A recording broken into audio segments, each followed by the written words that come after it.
Whites of policies, the red-blooded American is what we have in this day and age. Under the new law, public school classes will only be taught in incomprehensible shouting, and government agencies will no longer offer translators to non-shouting speakers. In addition, a new test will be added to the naturalization process, whereby potential immigrants must prove they have a working knowledge. Americans, we're doing it right because we gotta know, because who else right? Come on! This is the Onion News Network, a tomahawk of honesty in the skull of life. Ernest Hancock. Believe me when I say we have a difficult time ahead of us. But if we are to be prepared, I remember that I am here not because of the path that lies before me, but because of the path that lies behind me. I remember that for 100 years we have fought these machines. And after a century of war, I remember that which matters most. We are still here!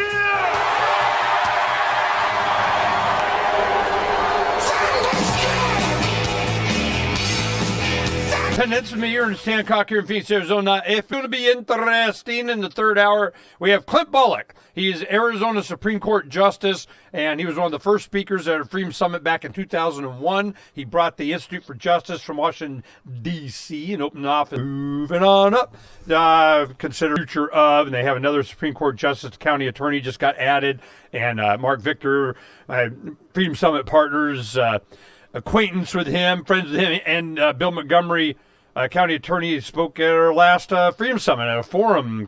I don't know, conditioned, trained, whatever. But now he's going to be Supreme Court Justice. Well, does he go good side, or does he go, hey, man, I got the robe? It could go either way. We'll find out, and we'll keep you. Gentleman Lockwood, that was going to be speaking at the well, he wants to do a podcast. He's a young guy. He's like, that's so early, I think. We'll see.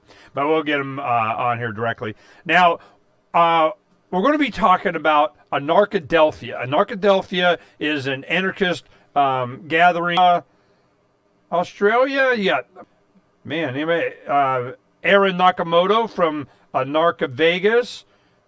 Kerry Weiler, Lynn Ober. Yeah, let's see some of the other names I know here. Holy crap. Dan Dix, Luke Radowski. I tell you what. Pat and Carmen. What's up, Ernest? How you doing, Ernie? Okay, so it's more than one. Well, so I just saw one up there before I went to the different. Philadelphia, how you doing? And it's and Pat Leach, co-founder of Anarchadelphia. Okay, and we don't have Sonny? Sonny is not here. Okay, so I just want to know who I'm talking to. We got Pat and Carmen. All right. A speaker that's actually bigger than all of those guys that we haven't announced. There we got a couple. Give their speech and, to promote their message. Joy Camp, yeah. Damn. Tomorrow in South Philadelphia. For the first 3 hours, it's just going to be fun. It's just going to be outdoor carnival and check-in. Very chill. But then around noon, we kick into it with Aaron. And then everybody else will be speaking throughout from Friday. Saturday night, we have a DJ spinning, a couple of DJs playing some crazy, house music for all the park down the street to have the largest pro skate competition in the East Coast and a concert just for everyone to get the true anarchy. Yeah, it's one of the most famous skate parks in the world. It's called FDR. It's kind of like an anarchist commune that somebody built under a highway. And since it doesn't fall under anybody's particular jurisdiction because it's technically state property. Yeah.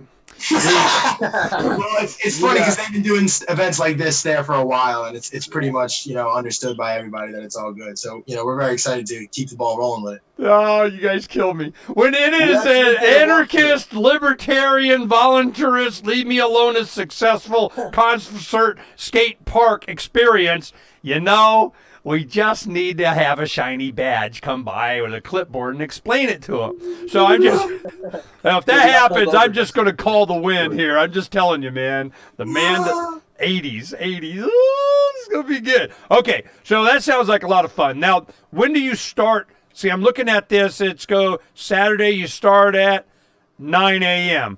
Right. Okay, then you go in to the next day and you're partying on your second night of, oh my God, and it starts at 10. Okay, at least you go to 10. Well, actually, Friday would be the first day. Friday starts at noon, and then Saturday's the second day, and then Sunday is the third day. Yeah, what I'm thinking is all this, because I do these, summits and everything. We got one coming up the 28th. We do this all the time. And I'm telling you, you might get one real good night party out of it, but you start doing 3 days and each night's partying, they ain't making it in the morning. Well, that's why we're also opening the parties up to the public. We have the Friday and Saturday night are ticketed events that the public can also join, and Arkadelphia guests get in free. And then Sunday is just free for everybody to attend. The actual skate competition has its own following. So we're actually mincing a lot of anarchists with a lot of the local people, which is kind of the idea. We want to spread the ideas more than just our little echo chamber. Well, very cool. Okay, now the speakers get. Let me take a look. I want to see how long their speeches are, seeing as how you have 500 billion of them. Okay, let's see. You get. Well, we haven't got to it yet. Here we go. All right, so it's about 45 minutes. Yeah, pretty much 30 minutes to some have an hour, some have a half hour. Okay, so it's on average here is 45 minutes. Okay. All right. Well, this is a lot of people. I kind of. From the people there, I can kind of get an idea of what the people would experience. Now, we have a bunch of stuff coming. We mailed some stuff Monday, I think. Etienne is going to distribute some of our pirate stuff that we sent there. Denver, Andreas Antonopoulos had a Bitcoin thing that Davi went to, and we made a bunch of packets for him and had some extra that we planned for you guys, and then sent that at the end. And he's going to go ahead and just kind of put them out if you guys don't mind. Dope. Yeah, that's totally cool. And also, I wanted to let you know that Sonny just joined the party. He just hopped in the chat, so we're all here now. Sonny, happening. Okay, well, go ahead and do this. Let's start with Pat, Sonny, Carmen. Go ahead and just introduce yourselves. Wow, we can't because the music's going to start. Yeah, see? I was clairvoyant. Okay? So what we're going to do, when we come back, we'll get these guys introduced individually and their motivations for doing this. Because you had Anarchapulco, you had Anarcha Vegas, you had Anarchazona, you got Anarchadelphia now. Damn anarchists taking over everywhere. Well, what kind of anarchists? What are they going to be telling you? Why did they do it? Why Philadelphia? Does it need it? I'm going, yeah, it might. We'll be right back. The overall picture in the real estate market today is one of frustration when you take many factors into consideration. The housing market pundits would have you believe that everything is okay, but the long-term trending on the real estate numbers say otherwise. You are starting to see another wave of commercial and retail center vacancies, which follows a downturn in the residential market. So when you are ready to sell your house, I can help. This is Donna Hancock with Silver Alliance Realty in Phoenix, Arizona, and I can take some of the guesswork out of the home selling process, providing you with market trends in your area and detailing what you can expect before, during, and after the transaction. Being in the real estate business for almost 20 years now has afforded me knowledge of the market, networking with industry specialists along the way. And that includes professionals that can help after the sale to help protect your assets. So let's get moving today. Please feel free to call or message me at 602-828-1819. That's 602-828-1819. Or visit my webpage at donnahancock.com. This is Michael Dean from the Freedom Fiends. I've run websites since 1996 and have used over a dozen web hosts in that time. AgristHosting.com is the only one that hasn't broken my heart. Agrist Hosting's uptime and service is stellar, and their DDoS mitigation is the best I've seen. That's important because if you tell the truth in this world, you'll ruffle feathers. And some people will try dirty tricks to silence your voice. No matter what the haters hit us with, Agrist Hosting keeps our websites online. If you have a mission-critical commercial presence or a world-changing activism site, you cannot tolerate any skullduggery. So go with agristhosting.com. Have a WordPress or blog site, but you're not satisfied with performance or uptime? Or just want raw hosting? Want to pay with Bitcoin? Agrist Hosting specializes in high-performance hosting with personalized service. Go to agristhosting.com and click on the button that says Get Hosted. That's agristhosting.com.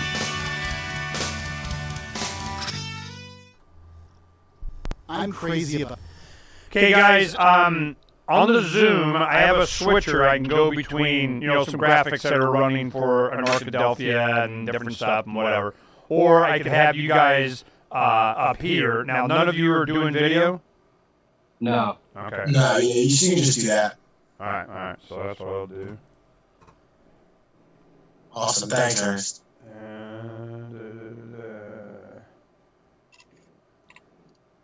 Okay, here. Let me try something else. because I can do a share thing. Let me see. Put it on the same screen.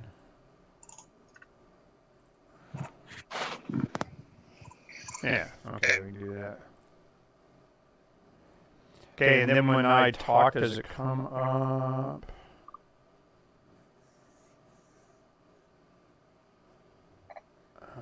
No. Alright, so we'll do that. Alright, we'll be back in a minute. Ross Ulbricht in the District of Maryland were dismissed with prejudice, meaning they can never be refiled. This is especially good because those indictments contain the only charge ever made that Ross engaged in murder for hire. This was a serious allegation that Ross Ulbricht denies. It was never prosecuted or ruled on by a jury, but was trumpeted by the federal government and the media as if it were proven fact. The Maryland court held these indictments for almost 5 years, poisoning Ross's case and leaving him under a cloud of unproven allegations. As explained in Ross's appeal to the Supreme Court, the fact that the judge used these allegations to give Ross a draconian sentence of double.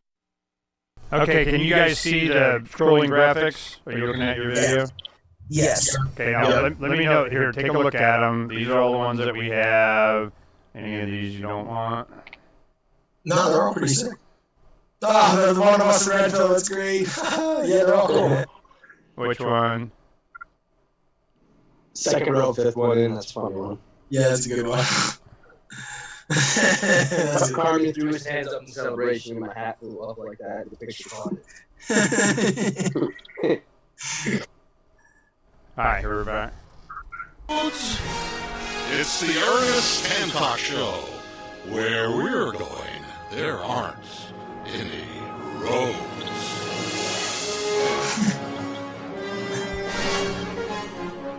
Okay, you guys have been doing some work on this. Has it been fun? A pain in the butt? What's the venue? Where are you at? You're in there another freeway underpass storm drain or something? What? We actually made a walkthrough video yesterday. If you go to the State of Anarchy YouTube channel, you can, or just search Anarchadelphia walkthrough. You'll get a nice 2.5, well, it's like 4-minute video. Anarchadelphia walkthrough. Yes. Donna on YouTube, and then put the video in the first hour archive so people can see it, and so I can see it, and so we can put it up so we can see it. Don't talk about stuff I can't see, man. You know? Yeah, that'll show you the venue. That'll show you the whole area, and then Well, what is the venue? The venue is an awesome catering hall called Gaudo's Catering. Hold on a second, guys. I'm sorry, what? No, it's a walkthrough from last night. Yeah, she already has some stuff in there. All right, so I apologize. Go ahead and tell us about it.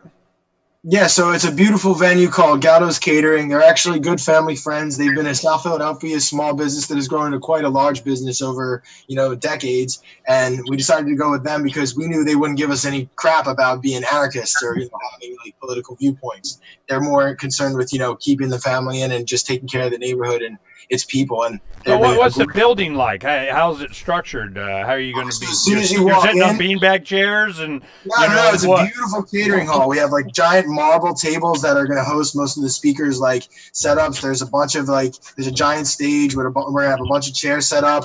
The venue can actually be broken in half in real time. So when we split off our workshops and other activities, we can partition it to make it more accessible for people. They're doing different things. But for the main portion of the conference, you walk in and a beautiful vestibule, you take a right through a bar area, and then you emerge into the one big room that is basically the entire length of the entire building. Excuse me, guys. One of you guys is typing, and it's coming over the voice of everybody. If you're going to be typing, banging on the thing, turn on your mute, okay? All right, cool. I think we got that taken care of. Right. Yeah, so basically it's a beautiful ballroom area with a stage. We're running our own sound system and everything. And the speakers, as they walk in, they'll be able to go to the left to their VIP lounge. They have a personal bar, all that kind of stuff. And we'll be doing the workshops, the dinners, and the 2 late-night concerts there because, we can turn the lights off. All right. You got a lot of good artwork. You got, some of the guys so that they're all showing up. I mean, all right, how'd you do it? Tell me everything. Well, it kind of just started with us 3. We made a lot of our connections at Anarchapulco. We had our a little setup there where we ended up becoming very close with a lot of the speakers. The reason why we have so many speakers is we became very close friends with them and figured it out on the fly because none of us have ever done anything like this before. So we didn't know what we didn't know until we started trying it. You know what I mean? Yeah, you bring Max Egan from Australia. That wasn't free. I mean, you know, is ticket sales, or did you have sponsors, or you're independently wealthy? I mean, what?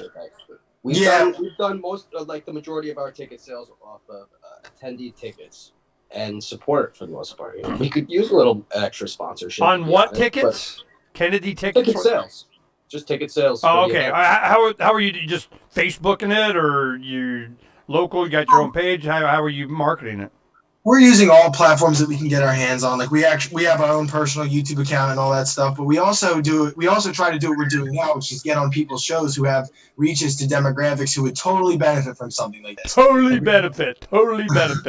You know, but when you're saying they're going to benefit, what kind of total benefit you think they're going to get after experience with you guys?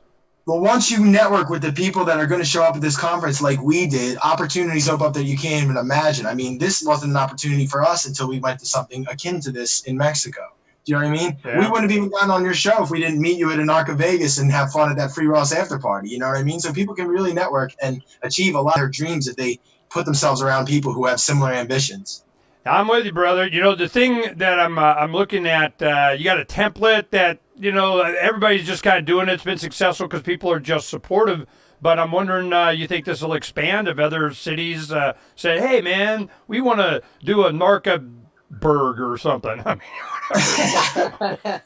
dude, we hope so, man. That's the dream. I mean, I would love for this to turn into a world tour, an anarchist world tour that we could all just literally just drop in into tons of different communities and just plant these seeds all over the world and then have those communities like foster and grow them. So you follow them around like deadheads. All right, Amen. Don't laugh. That's how this stuff starts. Okay, so I'm sorry. No, we plan to sort of like expand our reach to different communities, as like the deadhead and the electronic scene and skateboard scene, and we've got some plans. He was a big boarder. You have a lot of it's kind of its own culture. You know, Tim Pool, skateboarder. I mean, all these guys. You know, the skateboarding culture or mindset or. Tell me what that is. Why is that a thing?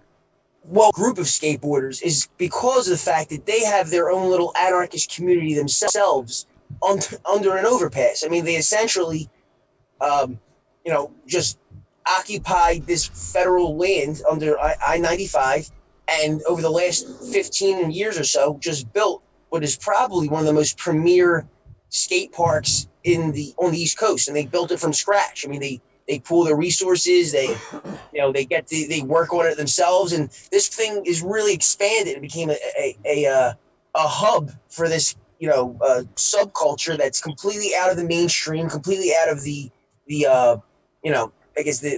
status system. So we really felt a kinship with them, and Carmen, as a skater himself, already had some ins with the local community, and we thought it'd be a great place to close out our conference. It's kind of we wanted to bring the local community, get the local community involved, and I'd like to see it. You got any pictures of it on your site or in your tour or anything? In the tour, yeah. At the end, you'll see we do a walkthrough. Okay, well, I'm going to pull that up. You know, we'll start it, in those of you who go to the live stream, go to the live stream, and you'll get to see it when I pull it up here directly. All right. Now, the theme of this, of course, damn anarchists, what the heck? You going to hide the children, okay? So tell me what you mean when you say that. It literally means, etymologically, no rulers. It just means that we're all created equal and no one else has rights that others do not possess, and that we honor and appreciate that objective, eternal truth. That's all. Okay, no rulers. I like Larkin's shirt. It has, the two 12-inch rulers put up like an A with a line. It's kind of like no rulers. It's very obvious. And I go, I got to have that. So I got one of those shirts. We'll go ahead and pull up you got the video up now, Donna? Okay, so the video's... Yes. All right, cool. There are basically two types of... All right, let's go ahead and do this. And... audio to that. Is this it, Donna?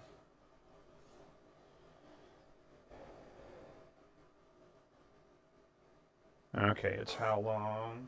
God, it's 5 minutes. So, okay. if you're just trying to get to the skateboard Well, park. I want to see. I got nothing else to do. Philly.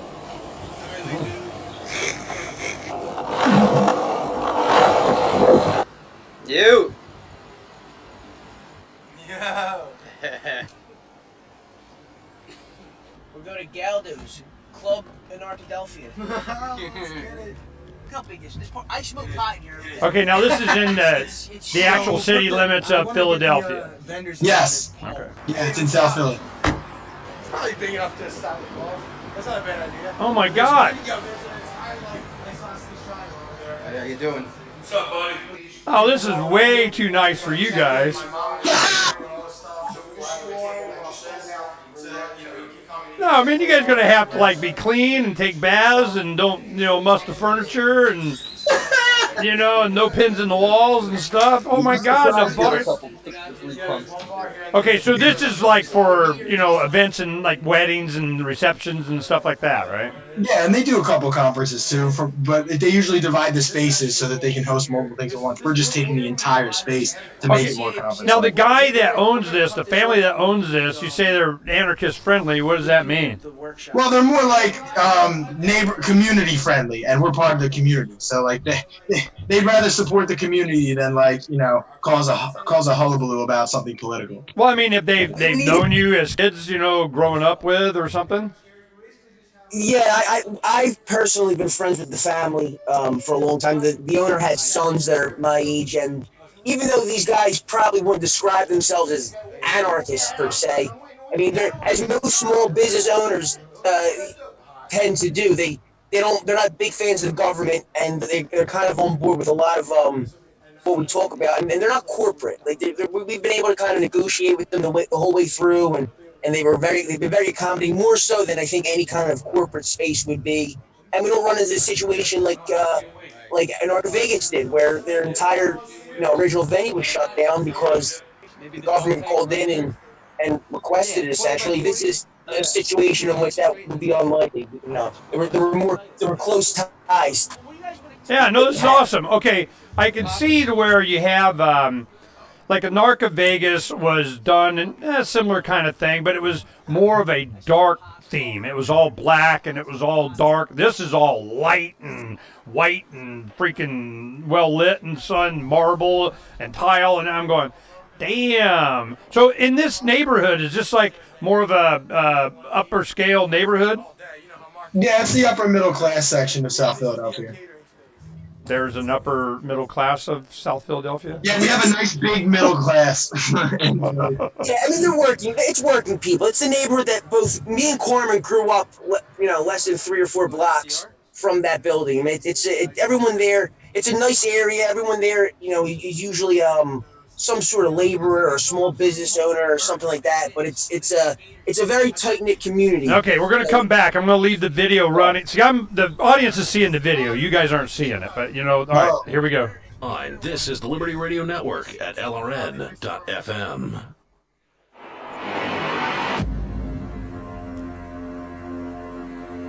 It's time for Declare Your Independence with Ernest Hancock. To be a part of the show, call 602-264-2800.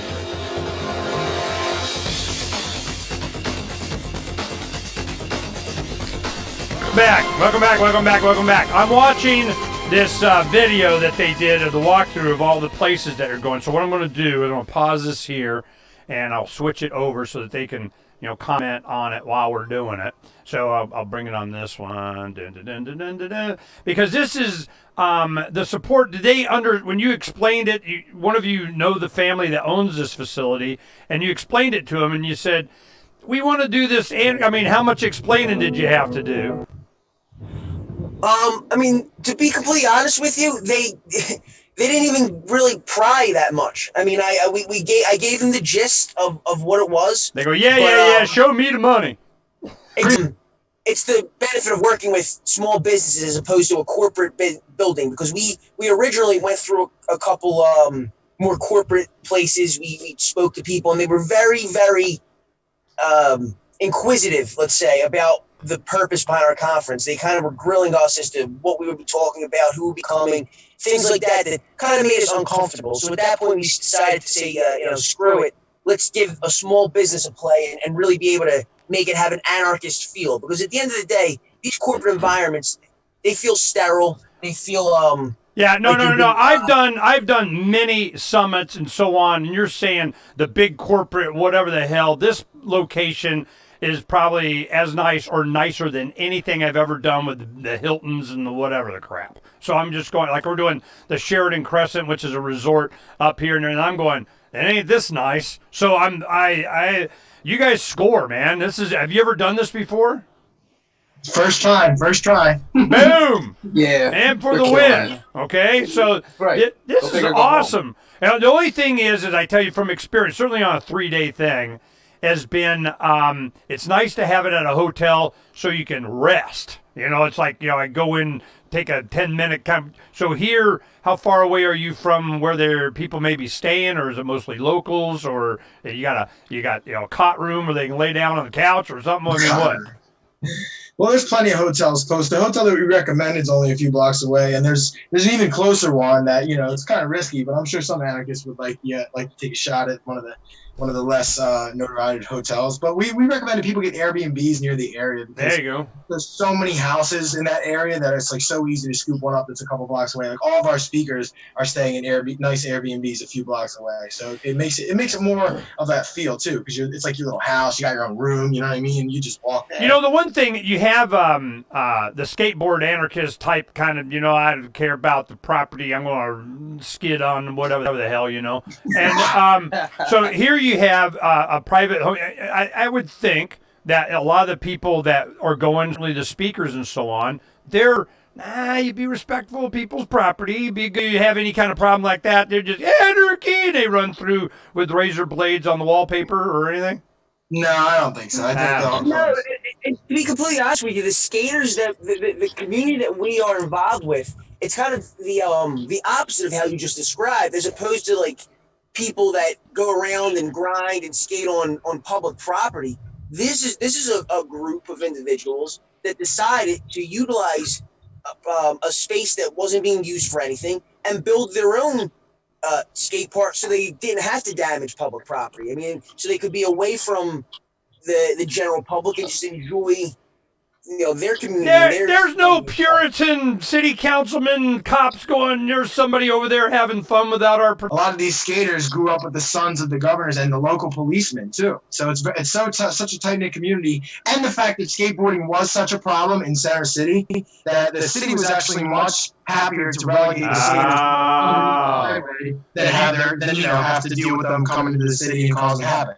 So that's kind of how it worked out. As you can see, this thing has been up and in existence for decades. If you've ever seen a skate park, it's a bunch of concrete and, like swimming pool type things, and you drop into it looks like a swimming pool. I don't think it's a swimming pool there. What the heck? Anyway, so underneath you have elevated highway. So this is in the city limits? Yes, this is in FDR Park, one of the greatest public parks in Philadelphia. So you have a raised highway that goes through the park, and it's 40, 50 feet up, and underneath it, which any libertarian, everybody knows, it seems to me like there's, and I'll show you, I'm living under a bridge. So this has been just so much concrete to decorate and graffiti and do, which they've done, and then they built all of these different tricks and ramps and stuff. But this looks like a freaking swimming pool underneath this.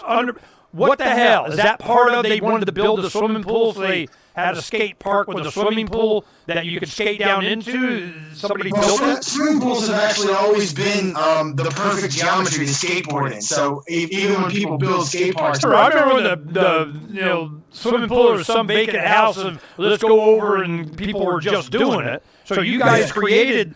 so they... Yeah, no, everything was just built there. They mixed the concrete themselves, and they just built it up just straight up carpenters. All right. So I'm glad. You guys all excited, the community? Are they feeling good about this whole event?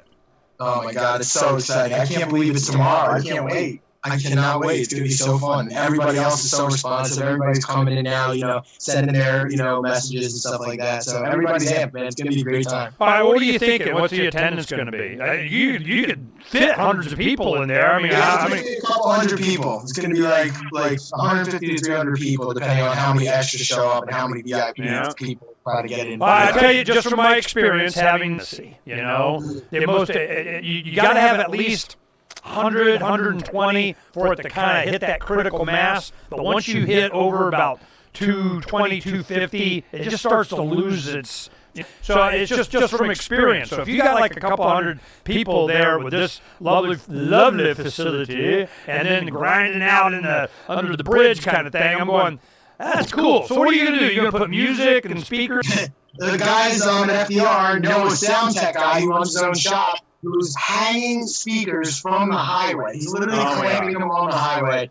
And we're going to have like Warped Tour style line rays and live bands running pretty much the whole time and after as well.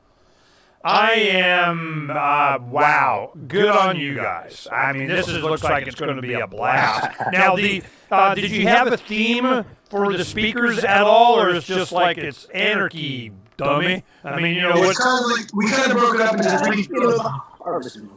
Like, we broke it up into the sub-themes of occult as well, sort of occult spiritual things, cryptocurrency and what that means for finance, and then the political theory of anarchy. If you can mix them all together and paint a picture with it, that's how I see a free world. Okay, now wait. The occult, now you got it's really being informed by it and what these guys are doing and who and what. I don't know, you guys aren't like planning on sacrificing goats or anything, right? No, we're planning on just exposing the hidden knowledge that dark occultists have kept hidden. Against, and there's a lot of guys like Mark Hassio does a good job on that. And then freedom!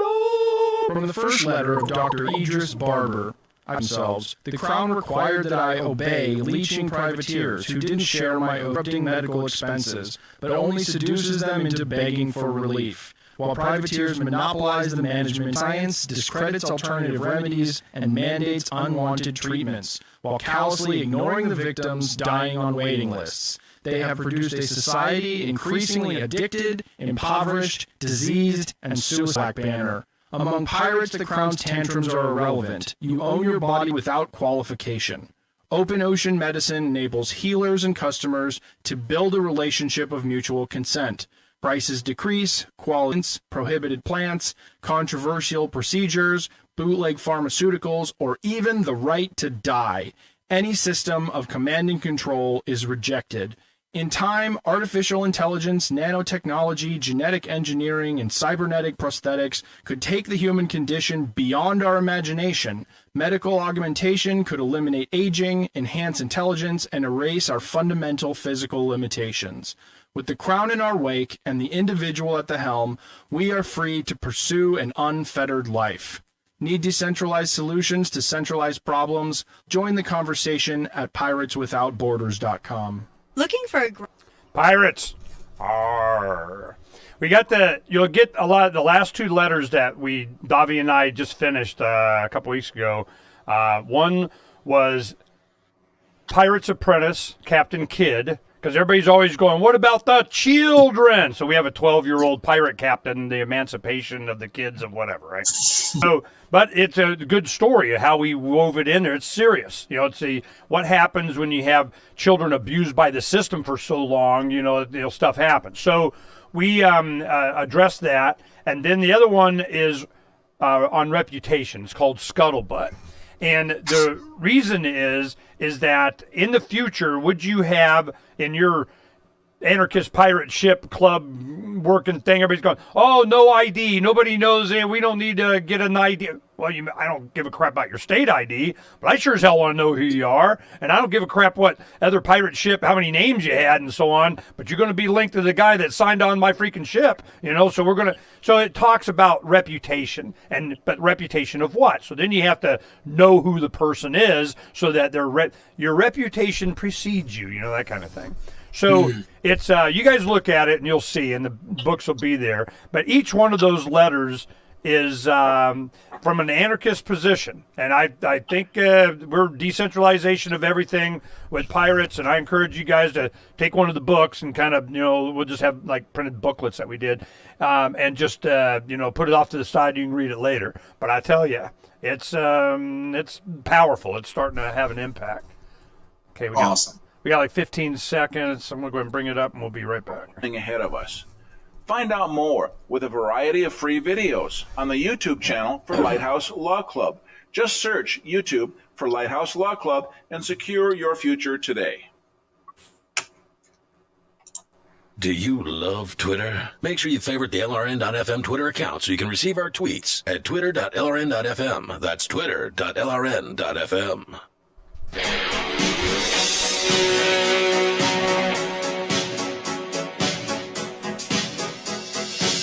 Freedom is the answer.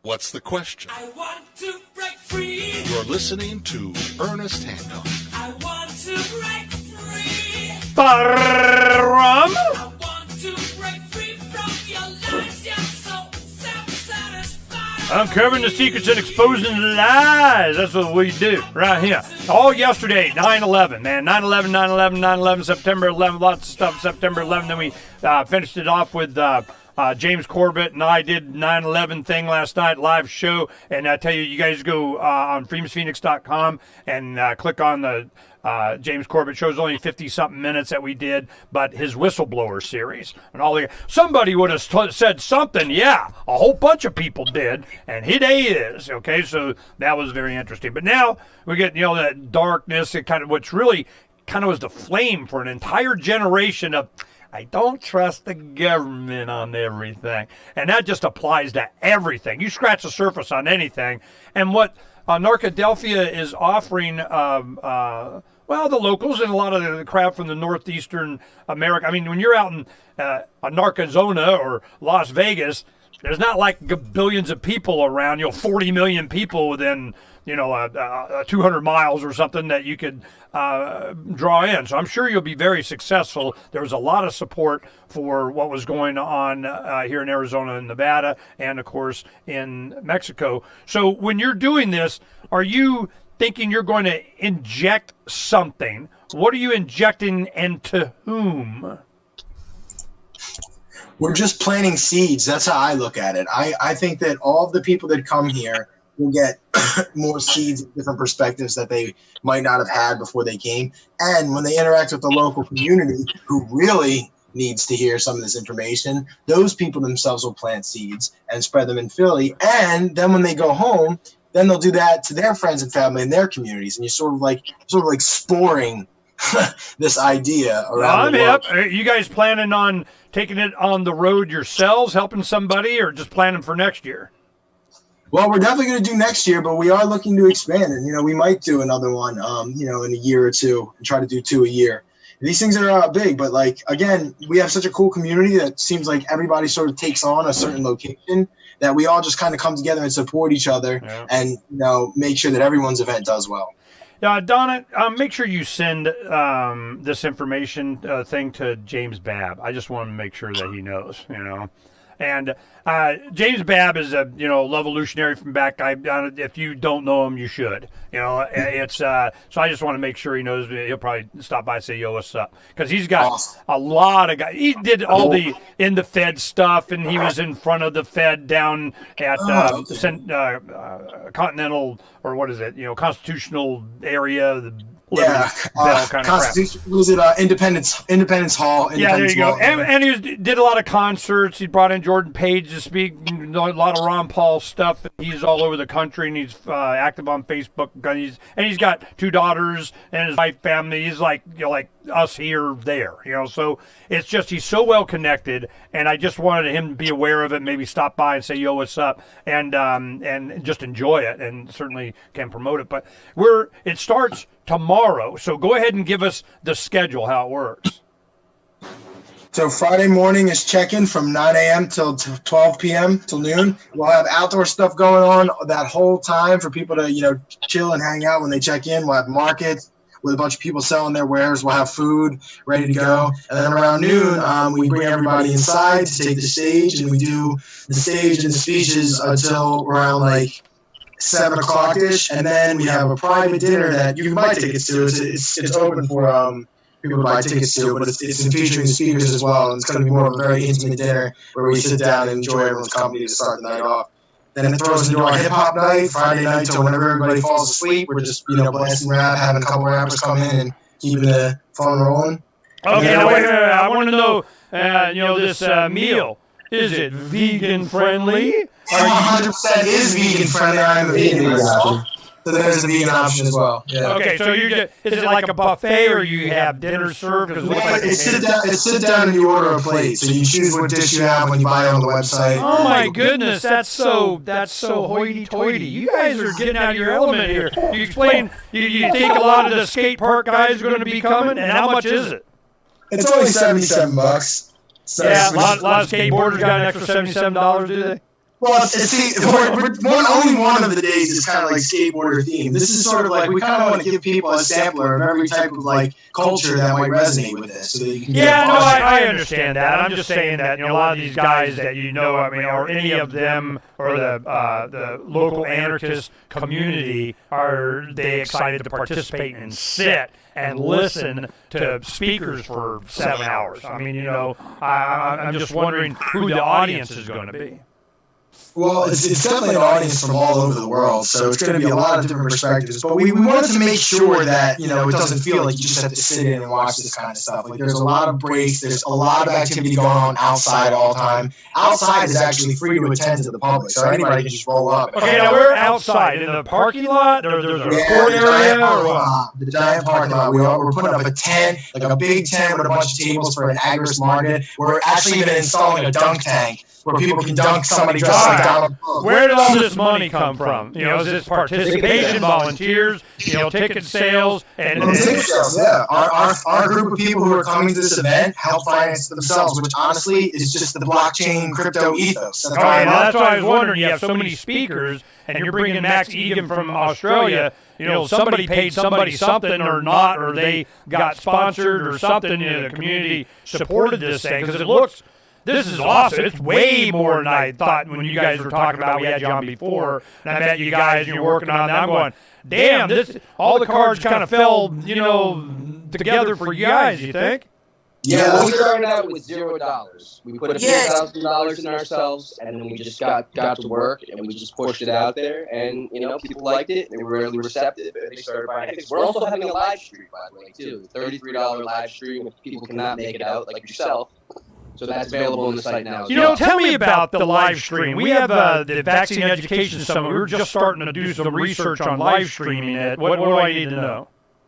You need a guy who's very tech savvy. You need a really good computer, and you need to know what kind of software you're going to run and how it's going to interface with whatever app you're using to live stream. Okay, so it's a camera, and make sure you got a good internet connection, and we could use a high-powered computer. Yeah, you need a good upload speed and a high-powered computer to handle multiple camera inputs at once. Okay. But so we have a great producer. He actually does the What on Earth is Happening show. He's the guy who actually produces Mark Passio's weekly show. So he volunteered to help us out and make sure our live stream was smooth as silk. So that was awesome. The community really came together. Yeah, things did fall into place. So what happens when you put one foot in front of the other with a good ideal. Yeah. No, this is proof that other people somewhere should. Are you keeping track of a lot of the steps and things? See, when we do like our Freedom Summit, over the years we build kind of things that we know to ask in the contract, how we set stuff up. We got a lot of questionnaires back of make sure you blah, blah, blah, blah, blah. So this book or this information, this knowledge is extremely valuable that you can either share it with others or you use it as a template for doing New York City. So you guys keeping track of stuff or are you just winging it? No, we're definitely staying on top of everything and keeping track of I'm looking for the Anarchadelphia manual if we're going to do it in freaking Albany or something. Well, we because of the fact that this is our first time putting on an event like this. I said earlier we didn't know what we didn't know. I mean, a lot of things kind of popped up, and we were like, oh, we probably should have planned for that earlier. But we took it in stride, and I think we really refined our process. That going into next year, we really imagine it being pretty seamless of a transition because we have the framework already. Now we know what we need to do. Yeah, a lot of that is your graphics and artwork. Who's doing that? My man Pat. Pat Leach, he is the king of graphic design. I am so blessed to know and to be a partner with this dude who could just like, hey, dude, we need a graph for this. Oh, sweet, I'll design something perfect in a day. He's the man, dude. It helps that I really love it, man. I love making graphics. I love it. I've been doing it forever. I've had so many failed little projects that went nowhere, and that's basically how I learned to do what I do, just by doing it. You know, this is one thing that we're really lucky to have Davi. You know, we get a lot of originals. Oh! Yeah, hold on, guys. I want to tell you something to break. You know, we're at the end of the show now, but where do they go? Where do they go? They want to go. I sent you the link to our live stream to your email, so if you could share that on your sites and let people know. And then for anybody who wants information, anarchadelphia.com. ANARCH Adelphia.com. Okay, Donna, that's why I want to get the website at you. Anarchadelphia.com. Donna, they're going to send the live stream for this event. Make sure it gets up and pinned at the top, and people can go in there. I'll go ahead and leave it up through the weekend. You know, at least in the top part of the page, keep it up on the page because we do like 50 entries a day, so it'll get pushed down. But we'll pin it up there so that people can know and they can watch it because this is going to be awesome. You know, you guys, such a good job, and I know you had a lot of support from a lot of people. You've been very positive in the way you approach this, and people wanted to help. It's going to be successful. Since time began, tyrants... Thanks, Ernest. Thanks so much, my friend. You bet. Okay, now this is, well, hell, next year, think of me, man. This would be awesome. I want to play. So go ahead. You know how many people want to get involved next year? Yeah, everybody. I'm hip, man. I get it. You know, well, damn it, do they got a radio show pimping you guys? Well, then screw them and put me up towards the top half of the list. All right. So, yeah, because we have a lot of stuff going on in 2020. Whatever. We're, you know. I'm really happy you guys are doing this. I want to help. Now, what was I going to tell you? Oh, yeah. God, where should I do this? I can do this up here. Before you guys go, I want to show you something. What has been happening is with the pirate thing, there's a lot of participation, a lot of different areas, and it's kind of like your skateboard thing. What Davi has been doing is he wanted to make sure that we were... What the heck is this? Oh, it's some YouTube thing. So what he wanted to do is he wanted to make sure we went to anarchist community, online pop culture a lot, and he's big into gaming. So what he did is he goes, you know, we're going to go into, you know, gaming and try and see if we can insert, well, then there was a lot of different fan things for different shows and so on. So he settled on the Orville. Are you familiar with Seth MacFarlane's Orville thing? Seth MacFarlane is the guy that does Family Guy, okay? And so the animated thing, Family Guy, I hope you guys know about that. But anyway, so he created a kind of a Star Trek episodic thing for, it goes from, I think it was on Fox and it's going to Hulu now. And had a couple of seasons of it, and it's a space, you know, pirate kind of thing. Well, it's at the Union, it's the Federation, all that. Well, these guys are doing the video game, and they came on, we were talking about it, because they have a fan club video game that they're creating, and then all of a sudden, you have the man coming in going, well, you know, Disney kind of bought Fox, and they don't like it none too much, and you never know if they might go, and I go, screw them, man, just go pirate. And why do you give a crap what these guys think? Just do pirates. So what they did is they took all of our graphics and animation from the Precariat and they incorporated it into the video game, so they got, you know, Pirates Without Borders in the Orville universe. So I'm going, now when I was pulling up, I wanted to, God, we do a lot of stuff, damn. You know, I just know I had it here a couple days ago, and I wanted to show you guys the animation. Whatever. But I'll let you guys go. I don't want to hold you hostage. But the anything that we can do, once you start tomorrow, you're head down plow. You're not going to be able to have anybody doing anything. Just stay out of the way. But how much staff do you have there, like, you know, taking tickets and, you know... we got a couple dozen people between volunteers, some of our family members, and then some people who are coming in. We have a good enough crew to handle it. Well, a lot of the speakers and everything, they're pretty tolerant. They're not going to be dicks about it. And where's my it's not like rock stars. It's really dope people. That's another thing I love about this community. Yeah, they don't want that. Where's my blue M&Ms or FBS? So. I tell you what you're going to find out is from experience. You're going to find out not having in a hotel or a room kind of where to go sit. Now, it worked out for Hancock Vegas because it was a one-day thing. You know, you guys going 3 days, and I want to know how that works out because maybe you might need, I don't know, RVs for somebody to sleep. Hell, just give me a cot, man. I just want to lay down, you know, sometimes. But it'll be interesting to see how this works. Okay, here it is. Boom. I'll show you this real quick. Now, this is just, they just started, you know, taking the files and rendered it, and they changed the ship a little bit. Okay, now this is our ship, whatever. And there's the Orville. I don't know if you've ever seen the Seth MacFarlane spacey thing. And then they did this. That's only 48 seconds. So,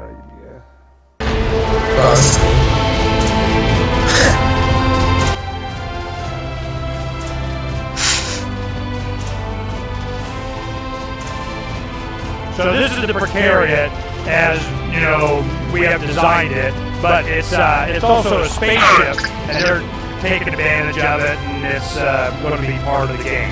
So I'm like, we're going to have anarchist pirates, libertarian type societies with their code and everything, starting to penetrate pop culture. That's kind of been the point. So, you know, we're having fun with that. And then when you go to, did you guys ever see the video of our pirate ship? You will see it now. It is 1 minute and 20. I mean, I freaking got you, and you're not going anywhere until you see our pirate ship. And then I'll let you go because I got to get to the next hour in a couple minutes here anyway. But sick. Whoa, that's sick. That's cool.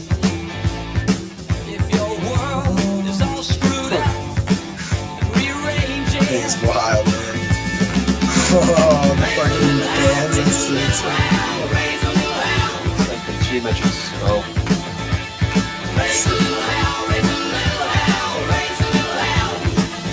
That's cool. You see that little person there? That's how big this thing is. It's 1,000 feet long. This is enormous. It's a building in the air. That's wild, dude. That thing's really gonna fly. That's so crazy. We're really gonna build it. Yeah, we just did the outside. See, that's why people are taking this renderings and are making it in their games. They're starting to use it as characters in different things and so on. Then we have a contest to design the cabins and the engine room and sick bay and, you know, all that kind of stuff. And of course, people want to have their own escape pods and the captain's lounge and launch and blah, blah, blah, blah, blah. But it's not just an airship. It's also a spaceship. See, this is like Serenity. In the anarchist future, what are you going to have? If you got seasteading, somebody's got to supply them. You know, that's true. And the one thing that we had, if you go to pirateswithoutborders.com, the problem that we always had is that no matter how free we were, no matter how anarchic, no matter how independent we were and off the grid, we're not off the grid, we're above the grid. Because the concept is, you know, freedom is only 62 miles away. 100 kilometers straight up, you're out of jurisdiction of everything. So we're just going, look, start thinking three-dimensionally. So in that animation, what they have, anarchy is only 62,000 light years away.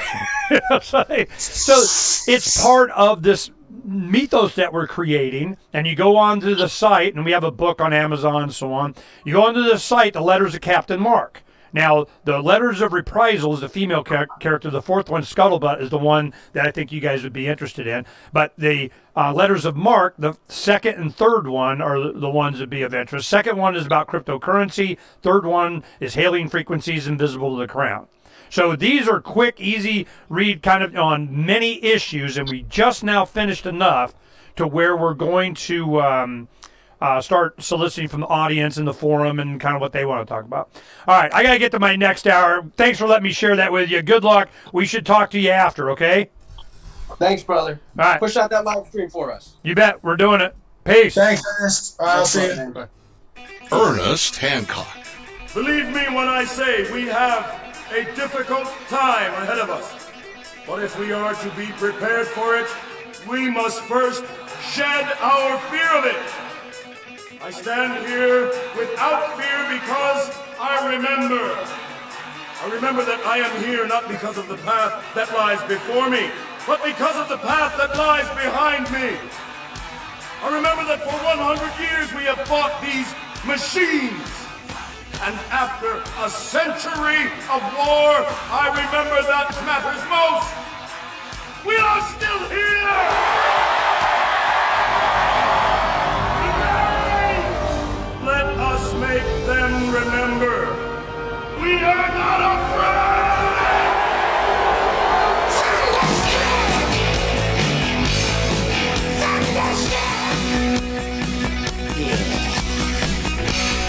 Yeah! Welcome back to Declare Your Independence with me, Ernest Hancock, here in Phoenix, Arizona, from the BEAU default studios of Freedoms of the Net, StreamPhoenix.com. We have Narcadelphia. That's going to be an awesome party. And I'm just like, I knew they were planning it. They were talking about it. We went to the one in Vegas where they're doing it and everything. I should have lobbied, hey, pick me. But, no. But I like the guys. They got it going on, and it's awesome. And I'll lobby to go next year and present because we'll have a lot of stuff for them. I think it'll be fun.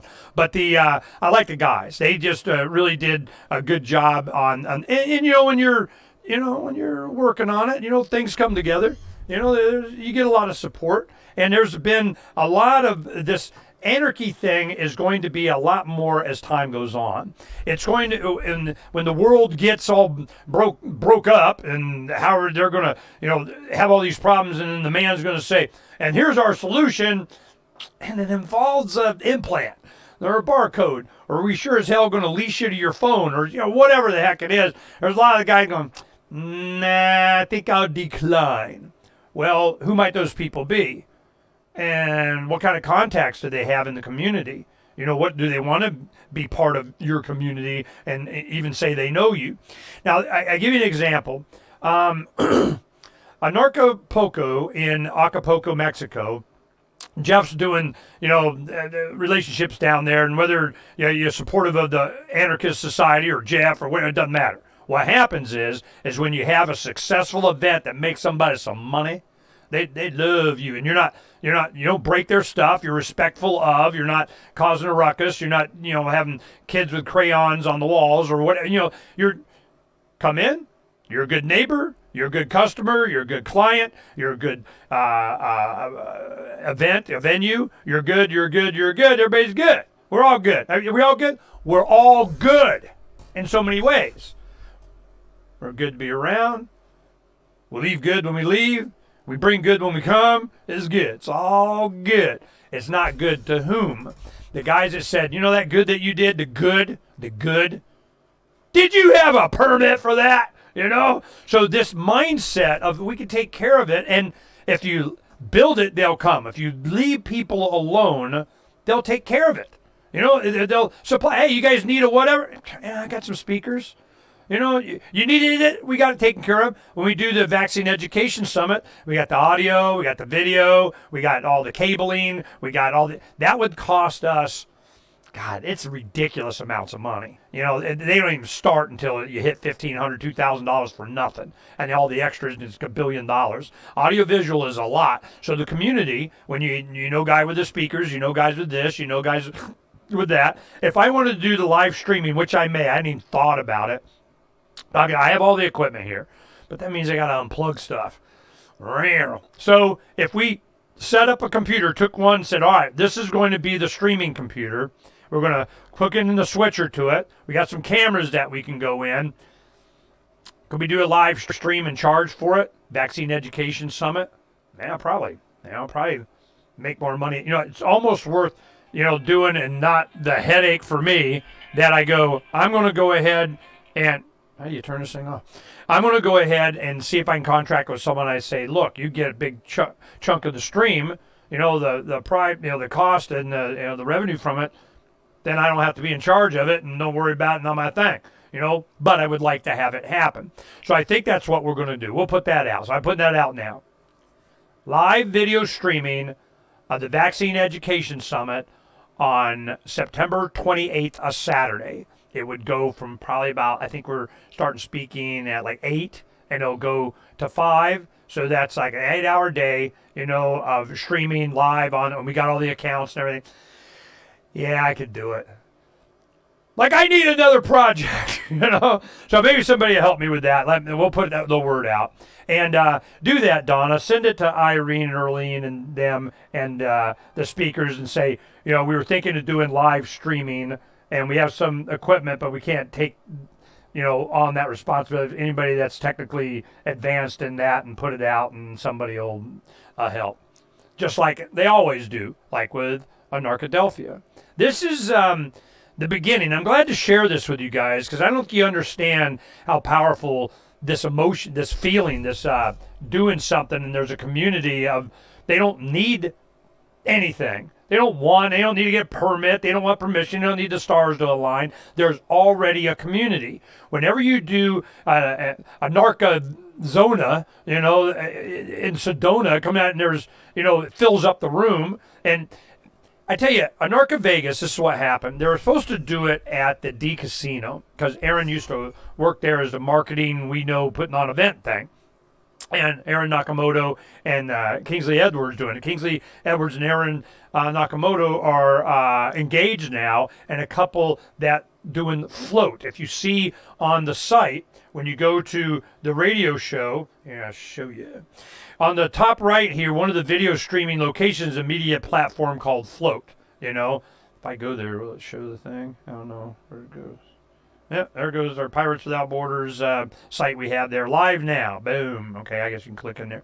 Now, this is a new social media platform, and he's made a bunch of money kind of building stuff and selling and doing this is the next thing. A social media platform. You get it really big, and you sell out. You get yours, or do you stay with it and try and build a community? Or I don't know. We're going to see. Fortunately, we have some input on what we'd like it to be and how, but they're going to do whatever they're going to do. And the biggest thing is what tech is available. How expensive is it?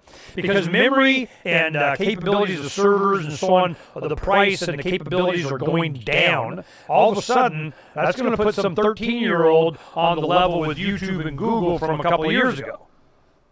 Then what? And the big thing has been servers. How much information can you disseminate? What bandwidth do you have? And how much can you store? What happens when you decentralize nodes, kind of like blockchains work, is that we are the internet. So it's a third of you go down, turn off the computer, or electromagnetic pulse from the sun wipes out half of the earth, and the other half just keeps running, and then the other parts they start linking back up, and boom, you're done. You didn't lose anything. So this is what we thought, as when I was these young guys back in the 90s, this is how the internet was being developed. This is how it was expanding. The capabilities of individuals cooperating, working together, just like putting on these same people just going, I think I like that, let's do that, let's do that. Then what happens when you have a philosophy to bind it? And it's not just anarchy and how long are your dreadlocks? How much do you bang your drum in the middle of the street and block traffic for whatever fuzzy reason of Soros told you? Is that kind of anarchist that you are? What happens when you have a philosophy? Libertarian, leave me alone, ism, non-aggression principles, respecting other people's space and whatever, right? When that happens and you see it working and people can put forth effort and it be, accumulated upon, it's just cumulative. And then would you think it's going to be harder for them to do the next one? No. That's why it's so easy, certainly a lot easier. I wouldn't say easy, but a lot easier for us to be able to do a summit. I have relationships with various different hotels. We got all the stuff. We know the spreadsheet for the finance and Calvin put, and the formulas are already, boom, push the button, make it go work.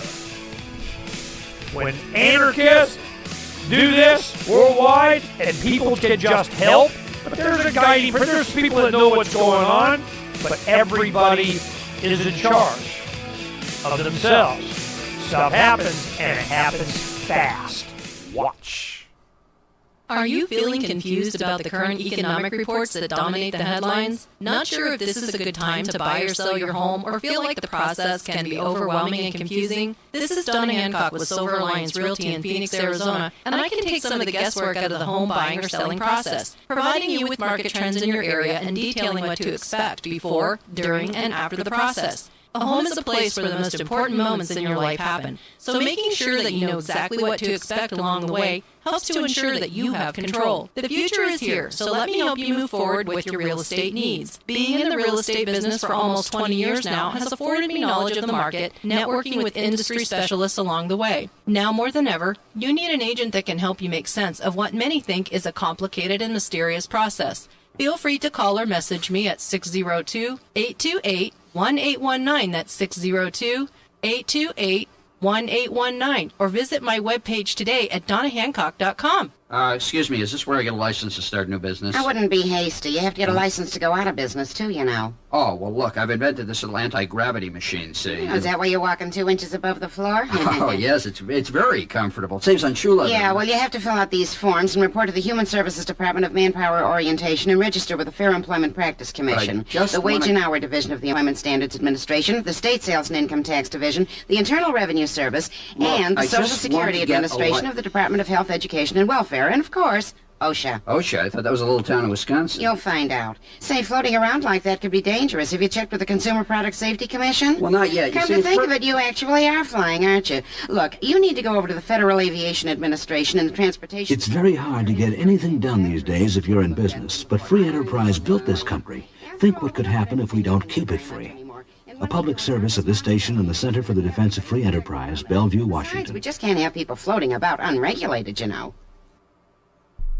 The new 4th edition of Healing Our World, The Compassion of Libertarianism, will take your understanding of liberty to a deeper level and has over 1,300 updated references, new cartoons, and a foreword by Dr. Ron Paul. With discounts for multiple book purchases, the 4th edition of Healing Our World is a great gift for the liberals, pragmatists, environmentalists, and Christians in your life who think libertarianism is cold-hearted. Get yours today at healing.freetalklive.com and use promo code FTL for a $5 discount. The LRN.FM social media channels have been revamped. We've eliminated Facebook and focused on other platforms like Twitter and Mastodon, the decentralized alternative to Twitter. On our accounts, you'll find posts from multiple LRN.FM show hosts together in one place. Follow us on Twitter at twitter.lrn.fm, or better yet, move to the decentralized Mastodon social media platform at toot.lrn.fm, toot.lrn.fm. I think you'll like it. Why did you move to the Shire? I moved here to the Shire because there's other people around who take liberty just as seriously as I do. I moved to the Shire because I saw videos of people challenging authority and thought that I could get support myself. It called to me, like, do this, right now. I wanted to be around people like me who got it, and once I got here, I knew there was nowhere else that I wanted to be. I've always wanted to change the world, so I moved to the Shire to join people who were actually working towards doing the same thing. The people here are awesome, loving, and positive. It was for the adventure and for the feeling of something important is happening here, and I just wanted to come to sort of be part of that. Visit ShireSociety.com to read and sign the Shire Society Declaration and learn the reasons why, if you love liberty, you should immigrate to the Shire. Plus, connect with others via the forum at ShireSociety.com. That's ShireSociety.com. You can put the Liberty Radio Network on the air in your area. Visit broadcast.lrn.fm to learn how. Broadcast.lrn.fm. To be a part of the show, call 602-264-2800. 602-264-2800. And now, Ernest Hancock.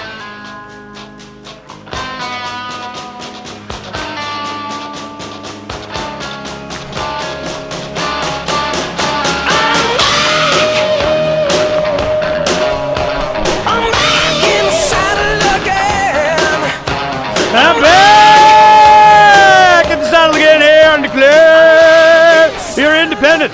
Woo, it's an easy thing to do. This is how you do it. You go, I declare my independence. See how easy it was in no government form. Yep.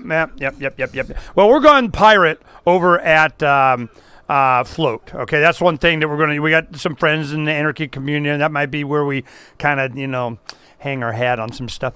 Now, what we do is it's live streaming over there now. This is Float. Now, the Float social media platform is its own Facebook killer. They're all Facebook killers, but it's going to have, hopefully the input that we're having, we're trying, I don't need you to just be even better than them. You don't have to be as good. Just be more private. Just be more uncensorable and immutable and yada, yada, yada, yada, all these things that we keep screaming about in the anarchist community. Boom, I'm all over it. Let's do it. Let's do it. Let's do it. So this is, we got live streaming on a lot of places. Yeah, and then here's the page. We went pirate there. So that's not Freedom's Phoenix, that's pirate. We went pirate. We want to show you some pirate. So we getting this all set up. We haven't really engaged other than the live streaming. So we'll start, I'm kind of, where are we going to go? Where are we going to have all our stuff archived and as an interface for the social media with Freedom's Phoenix and pirates and so on? Well, Freedom's Phoenix could be it. And that's kind of what we're doing. We may interface with some of these others, but I'm tired of waiting. All these promises that we're going to, and you're going to, all right, so this is what always happens, okay? It always happens. Whenever I take one step towards, screw it, I'll do it myself, boom, then everybody does it. Wait, don't do it, we got over here. And it's just it's just a universe thing. I have no idea. It's a universe thing. So when you start doing it, then either everybody wants to help, it starts getting done, or there's competition, or you don't have to do it anymore. You can go buy it because somebody else did it. It's called quantum reality. I made it up, okay? And for years, I just got, look, you want to see it? Let me show you.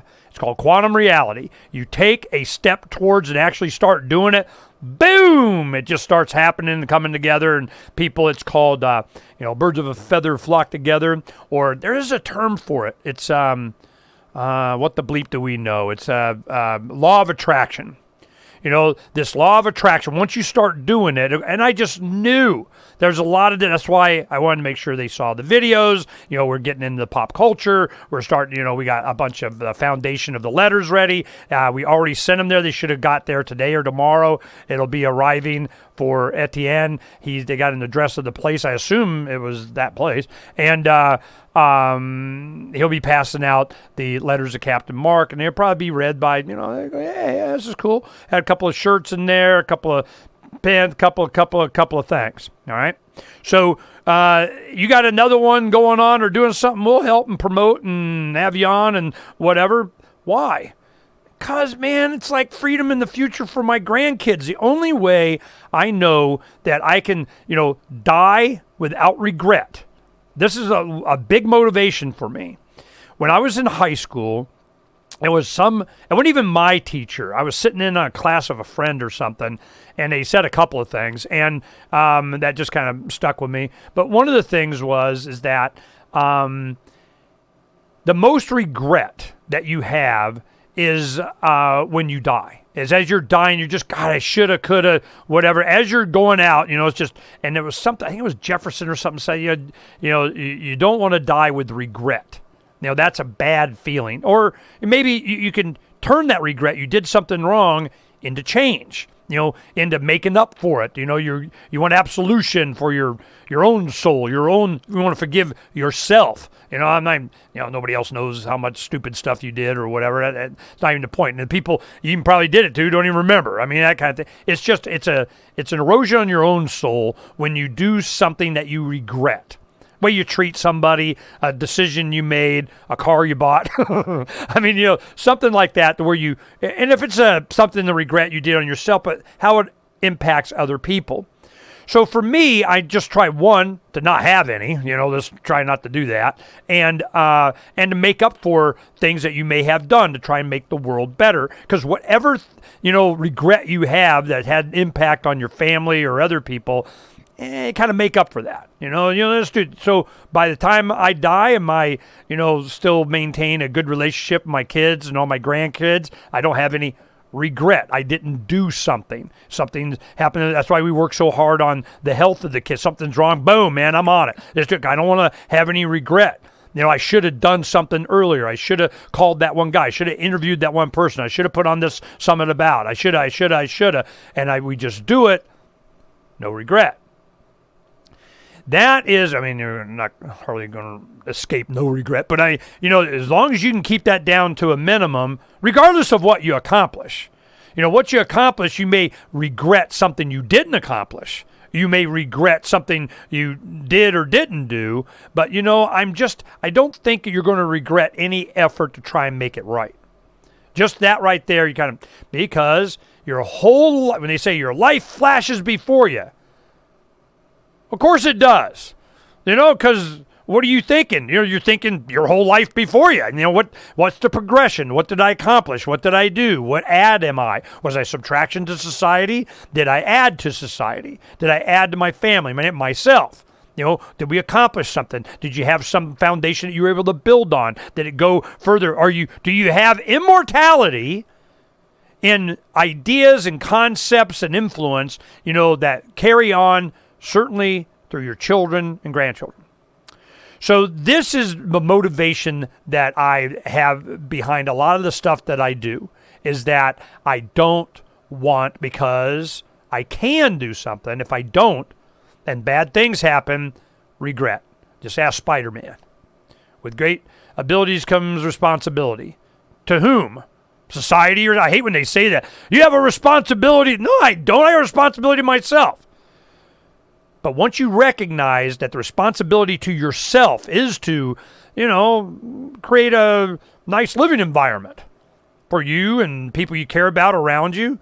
If, my wife is uncomfortable or upset or mad, after I calm down and kind of, all right, let's get some empathy here. What can we do to make her life better? And, and you work on it. You try, and we're going to be doing some different to kind of free up her time going into the next year and so on, because Donna's worked hard. She's been doing a lot of stuff for a long time. So we're going to try and, kind of see if we can restructure. We automated a bunch more things we can get, so we'll see what we're doing. And the regret I would have would be what? Not trying to make her life easier, because guess what? It's all about me. It affects me. And that's one thing that, makes her mad. She just, you want to talk about it? You want to talk about it? You want to talk about it? She don't want to talk about it. Because my thing is, I always go, look, the fact that I want to do the right things, I want people to feel good about it, but I may do it a different way, and I'm looking further down the road. We have an investment in whatever now so we can relax later. Well, that relax later is never coming, but we can be more efficient, because we're going to get robots to take over her job. We'll be better. So the protection of life, liberty, and property is what the Free State Project is all about. But it's an effort to move 20,000 people who understand. It's about demonstrating to the entire country that, yeah, we can have a free market, a truly free market. Making it just a freer, great place to live. It's the world's largest voluntarist libertarian community, and it's only getting bigger. That's amazing, to be able to move to a place where other people passionately believe in being free and independent. What the Free State Project is managing to do, though, is to put their money where their mouth is. It's physically getting up across the country and saying, let's go someplace and let's demonstrate the power of these ideas. There's a lot of kind of philosophy that surrounds liberty. There's a lot of thinking about it and talking about it. But here in New Hampshire, people are doing it. 101 Reasons Liberty Lives in New Hampshire, a documentary by Free State Project Early Movers. Watch it free at 101reasonsfilm.com. 101reasonsfilm.com. If you're looking for work, it's a process of elimination, and you're trying not to be eliminated. So here's a tip for making the cut, and this might seem subtle, but to the person interviewing you, it's not. There is a world of difference between applicants who convey, "I need a job," and those who simply ooze, "I want to work, especially in these lean times when many you're competing with will seem desperate in I'll take anything mode. If you convey specific interest in this job at this company, you will be conspicuous. Thus, the value of going to school on the company you're applying to before the interview.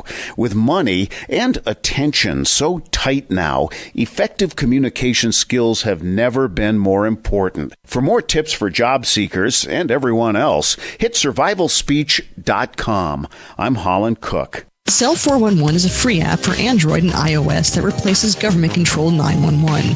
Cell 411 allows you to preset a group of friends or private organizations to show up at any emergency. Cell 411 is a nightmare for the state because it proves their so-called services aren't needed. Cell 411 has had thousands of installs, and of course it's covered by the BIPCOT no government license. Cell 411 because your friends won't shoot you when you're in trouble. Without the government, who would build the emergency services? You and Cell 411. Get it today at getcell411.com. Imagine someone in your community getting in their car, turning on the radio, and hearing the Liberty Radio Network. You can make that vision a reality with your own micro radio station. Visit broadcast.lrn.fm to learn how you can put our programs on the air in your area. You can have LRN.FM running around the clock, and you can even add in your own local shows. Building a radio station is simple, but programming isn't. That's where LRN.FM comes in. Learn more at broadcast.lrn.fm. That's broadcast.lrn.fm. Don't you hate that feeling in the pit of your stomach when the police pull you over? Most people have no idea how to handle it properly, and they promptly get fed into the municipal fee-generating meat grinder. Or maybe you recall that feeling you get when you go to the mailbox and see one or more letters from the IRS. You get a sense of impending doom, don't you? So let me ask you, if you could learn how to use the law to beat the IRS, traffic tickets, almost any courtroom scenario, collectors, credit card debt, and even mortgage debt because of fraud perpetrated against you, would that be worth knowing about? Don't laugh. Investigate. Check out the life-changing benefits of the Lighthouse Law Club at their website, lighthouselaw.club. That's lighthouselaw.club. And while you're at it, visit the Lighthouse Law Club YouTube channel. You might be in for a pleasant surprise. Help get LRN.FM into more ears. Visit promote.lrn.fm for a free bumper sticker, flyers, banners, graphics, and more. Promote.lrn.fm. There are those that just want to be left alone, and those that just won't leave them alone. Which one are you? The Ernest Hancock Show.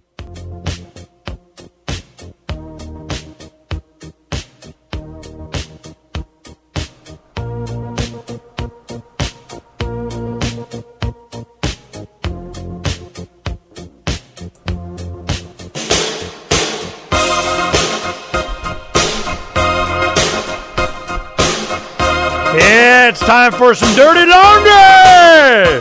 Yeah, we're gonna have to go over the news because there's like news and stuff. But let's go ahead. We'll go over it together, and then in the third hour, half hour, we got Arizona Supreme Court Justice Clint Bolick. Now, Clint, I've known for a long time, and one of the certainly the better guys, good guys. I don't know. We're going to find out. Now, of course, he told Donna, we've had him on, before, and even as a justice, which was kind of surprising. Yeah, come on, but I can't talk about pending. I'm going. That's good because you're assuming I know, and I don't care. I want to know after what's happened after, and some of the stuff that we may be bringing. Hello. See, there's one provision. I've gone straight to the Supreme Court. Don't go through all the crap. Just boom, straight to the Supreme Court. Writ of mandamus. I'd go. It's a order of they doing it wrong and kind of do it. And here's my piece of paper. A lot of people don't know you can do that. Well, how do I know I can do that? Because I read the book. Nobody reads the books. The rules of procedure and all that kind of stuff. And I go, wait a minute. I can do this? Oh, hell yeah. I'm all over that. Well, this is how it works. There is a rule that says if a government employee agent, the executive branch or whatever, if they are prevented by law from doing something and they do it, or they're required by law to do something and they don't do it, Well, I got a big, giant freaking bucket of that, on every little thing. So I craft it, get the, evidence together, an affidavit of, because just an affidavit from me can be evidence. I did that once against Secretary of State's office. They were kind of telling me privately, yeah, we're never going to, and I go, really? Boom. Wrote an affidavit, put it in, sued. You guys want to play now? And they're going, damn it, I hate when Ernie, nobody talks to Ernie. So this is, I am a citizen needing information. I mean, you guys want to play this game? I'll play this game because it's all about public perception of what hey, everybody look, you see what they do. Okay, I just want to make sure you got, well, you're not going to win. They're not going to, you confuse me. I already won. I don't give a crap what they say, what ruling or something. And it cost me how much to file this? $180? It was worth $180 for me to slip backhand them in the public because they need to be backhanded. Okay? Now, of course, they want to backhand you too, but so you don't go after individuals. And when you go after individuals, you kind of go mad into their capacity as some scumbag in the, government get in line. So if you file this writ, God, there's something else they call it, special action, okay? Special action with the Supreme Court, I can walk in with 3 pieces of paper, stapled together, boom. And if you know how to do it and you do it right and you got it, the evidence and everything, and they didn't do or they did and they weren't supposed to, or that, boom, here I am. Hello. So we're not going to have to wait years or something. As we go through the process, and the big thing I'm doing is real property rights. If it pleases the Crown, may I occupy my own land? Yeah, I want to hear the arguments on that. Oh, nope. You can live on this sidewalk in a tent and crap on in the curb here, but you can't live on your own land out in the desert and nobody even knows you're there. But you can't, because you can't. Really? Well, let's talk about it. I just want to see what you're going to say. They're going to say whatever they're going to say, but I want them on record. I would do discovery. I want say it. I want you to say it. So that's one thing that they didn't understand. All the stuff that I was doing. You never want really. Yeah, how many laws we got changed? Yeah, that's what I thought. So this is 2020 election cycle. There'll be a lot of attention on this because I hate to say left, right. What the progressive, we rule you. We need more government and take it so that we can redistribute for whatever the hell it is they want to do.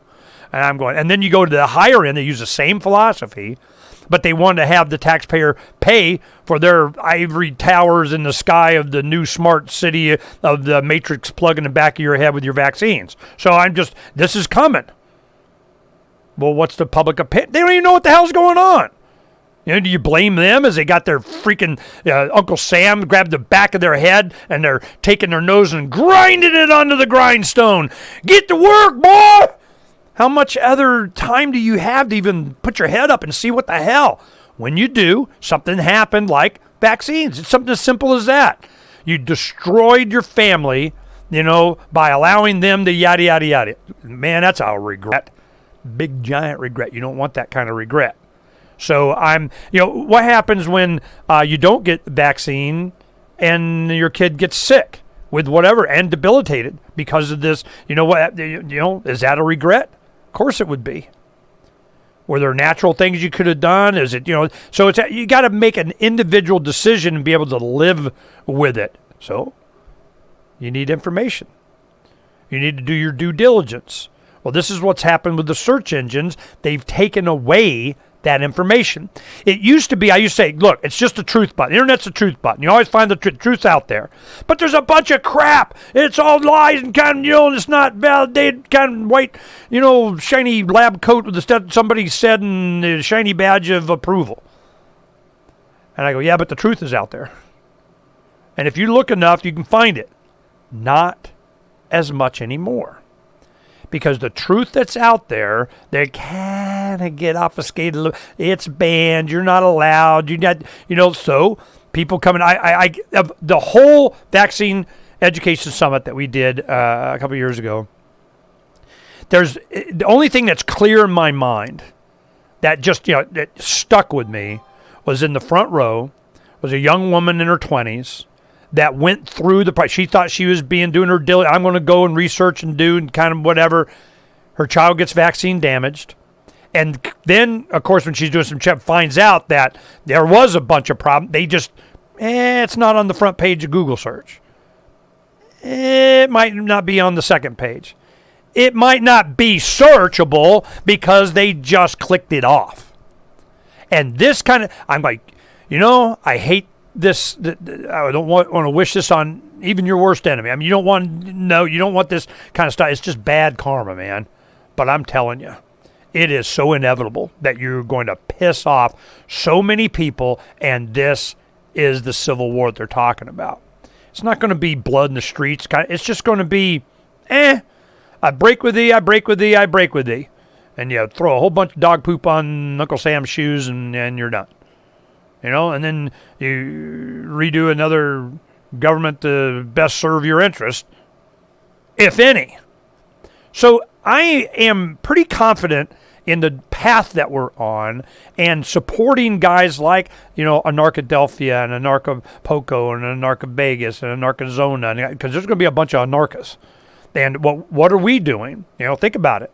I mean, they're friendly with me. That's that old Ernie, chubby, gray bearded guy over there. So, but I got it. We're in the process. I'm doing the diet and and working out and kind of just starting because I got to rock me a pirate costume. Damn it! I don't want to be a chubby pirate. I want to be coming and say, woo, don't you want some of this leather? Go get some. So that is, my big motivation. Why? Well, for a lot of reasons. Fortunately, my wife and kids, my kids kind of, when you reach this much, that's called obese, right? So they kind of started that back when, but I've lost probably 35 pounds since then. But the main thing is that Donna has been really, I don't know, fat blind or whatever. I mean, she's never got them. She's still very enthusiastic in making sure I know she likes me and stuff. So I'm good. So there hasn't really been a big motivation. Now there is, and I just I gotta damn it. So I don't want to do it by the time I hit 60 anyway. I'm 58. But the point is that we're going to be providing some foundational rhetoric, some understanding, some philosophy for anarchists, for pirates. Go to pirateswithoutborders.com, read the letters of Captain Mark. There's nothing in there an anarchist would challenge. I'd like to see. Go ahead. Send me the challenge. We can change stuff. From the second letter of Captain Mark. Any pirate knows that commerce is communication. Markets condense oceans of information into a single price. Innovations in communication are circumventing the scrutiny of the Crown. This signals a change in the coin of the realm. The Crown uses digital currency to surveil, censor, seize, and destroy wealth at will, so pirate currency must protect us from this weaponized money. We need to move funds further, faster, cheaper, and without third-party observation, basing decisions on an accelerating flow of information. So pirates require nearly instantaneous transactions with no arbitrary limits on volume or artificial influences on fees. Most importantly, a pirate currency must preclude centralization. Otherwise, it will become another link in our chain to the Crown. A superior currency will result in the obsolescence of the coin of the realm and the extinction of the Crown itself. Trade above the grid. Join us at pirateswithoutborders.com. Free Talk Live. If anybody else wanted to know how to do it, y'all gave them the information, and plus how to get illegal drugs, how to get hand grenades, and I mean, this is a free country, but I don't, but you gave out web addresses, Silk something. The Silk Road is a revolutionary website that allows people to buy from the black market in a much safer manner than they currently buy, and I'm all about harm reduction, Bob. I think that reducing harm... This is great for a free country. Let's get everybody on to safer illegal drugs. Do you think anybody did crack after watching our show that had never done it before? That's part of your liberty, that because it's okay with a lot of people, let's make sure we have it. Let's keep advertising. No, I think radio. that it is not my right to tell you what is right or wrong to put in your body, and nor is it your business to tell me what is right or wrong to put in my body or what I'm going to do with my uterus. Free Talk Live, 7 nights a week from 7 to 10 Eastern, live on the Liberty Radio Network at LRN.FM. Are you a cryptocurrency advocate? The Crypto Tip is the ideal outreach tool to help new people discover cryptocurrency. It's a printable business card-sized tip that you can give to service providers, preferably in addition to a good cash tip. When the server scans the QR code, it'll bring up an explanation of cryptocurrency, how to install a wallet, and allow them to claim the tip. If they don't claim the crypto, you get your tip refunded to you after a time period you specify. Plus, if they do claim the tip, you get an email alert. Create as many tips as you want at cryptotip.org. That's cryptotip.org. Some of you asked, and now we've delivered. LRN.FM's live Keene, New Hampshire studio shows are now streamed in HD on Twitch. Visit our channel at twitch.lrn.fm and give it a follow. If you have Amazon Prime, you get one free subscription on Twitch. If you use it on our channel, Twitch will give LRN.FM a monthly piece of your Prime subscription cost. So please watch, follow, share, and subscribe to twitch.lrn.fm. That's twitch.lrn.fm. Is spreading the message of liberty, cryptocurrency, and peace around the globe worth $2 per month to you? As you may already know, in addition to our internet feed, LRN.FM broadcasts on free-to-air satellite across North and Central America, as well as Sub-Saharan Africa. And we've been available on satellite for free 24/7 since 2010. The LRN.FM free-to-air satellite signal is reaching some of the most oppressive regimes in the world, and there's no doubt our ideas are making an impact. You can learn more about the channel's impact by watching the 3-minute video at fund.lrn.fm. If you'd like to help free minds globally with our ideas of liberty, cryptocurrency, and peace, you can donate as little as $2 per month via fund.lrn.fm. You can help us continue and expand our satellite broadcast to multiple continents. Visit fund.lrn.fm today, and thank you for your help. Don't forget to share the link on social media. That's fund.lrn.fm. Some of our live shows are streamed in HD on Twitch. Please follow and share at twitch.lrn.fm. That's twitch.lrn.fm. And now, live from the studios of Freedom's Phoenix, Ernest Hancock. Oh, somebody's in a singing mood!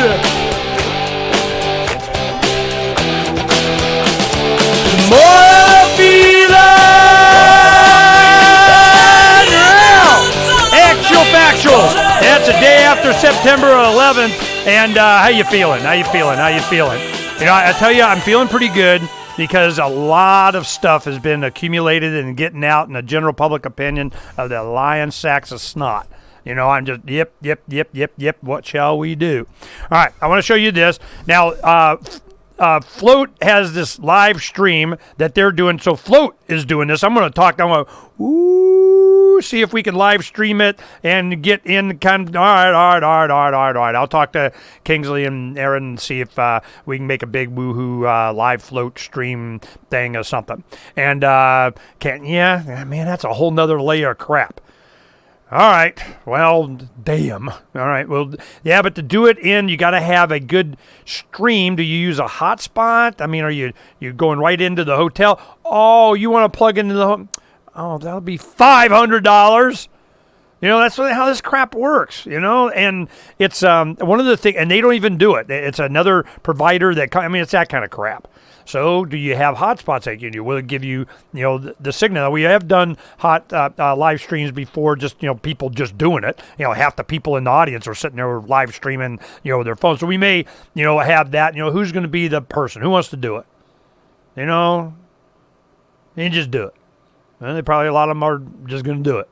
So we'll work on it. So I'm digging that. That'd be a good idea. All right.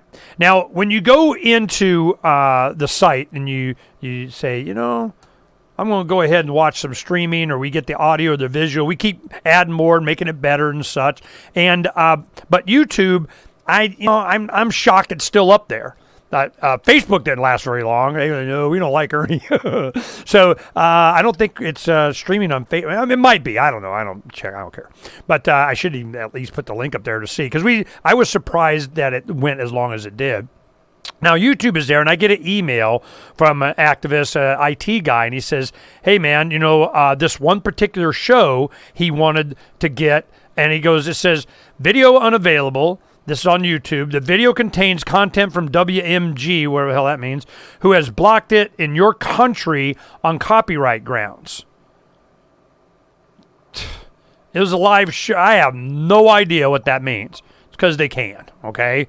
So now if you go over live on YouTube now, it's YouTube showing that the YouTube is unavailable. So it is live streaming on YouTube now. Now sometimes, they'll post the articles. Do they have? Yeah, Donna says that they show it. You'll have the article there. The live stream, and you can. Sometimes she'll pull from it for doing whatever the hell she does. I don't pay attention to YouTube because I don't care. I'm amazed that it's working as much as it is. And there's a few watching and how many subscribers. I don't care. I never believed their numbers. Once we saw that they were lying with their numbers back in, 9, 10, 11, around there, certainly by 11, it was just, I go, man, this is worthless.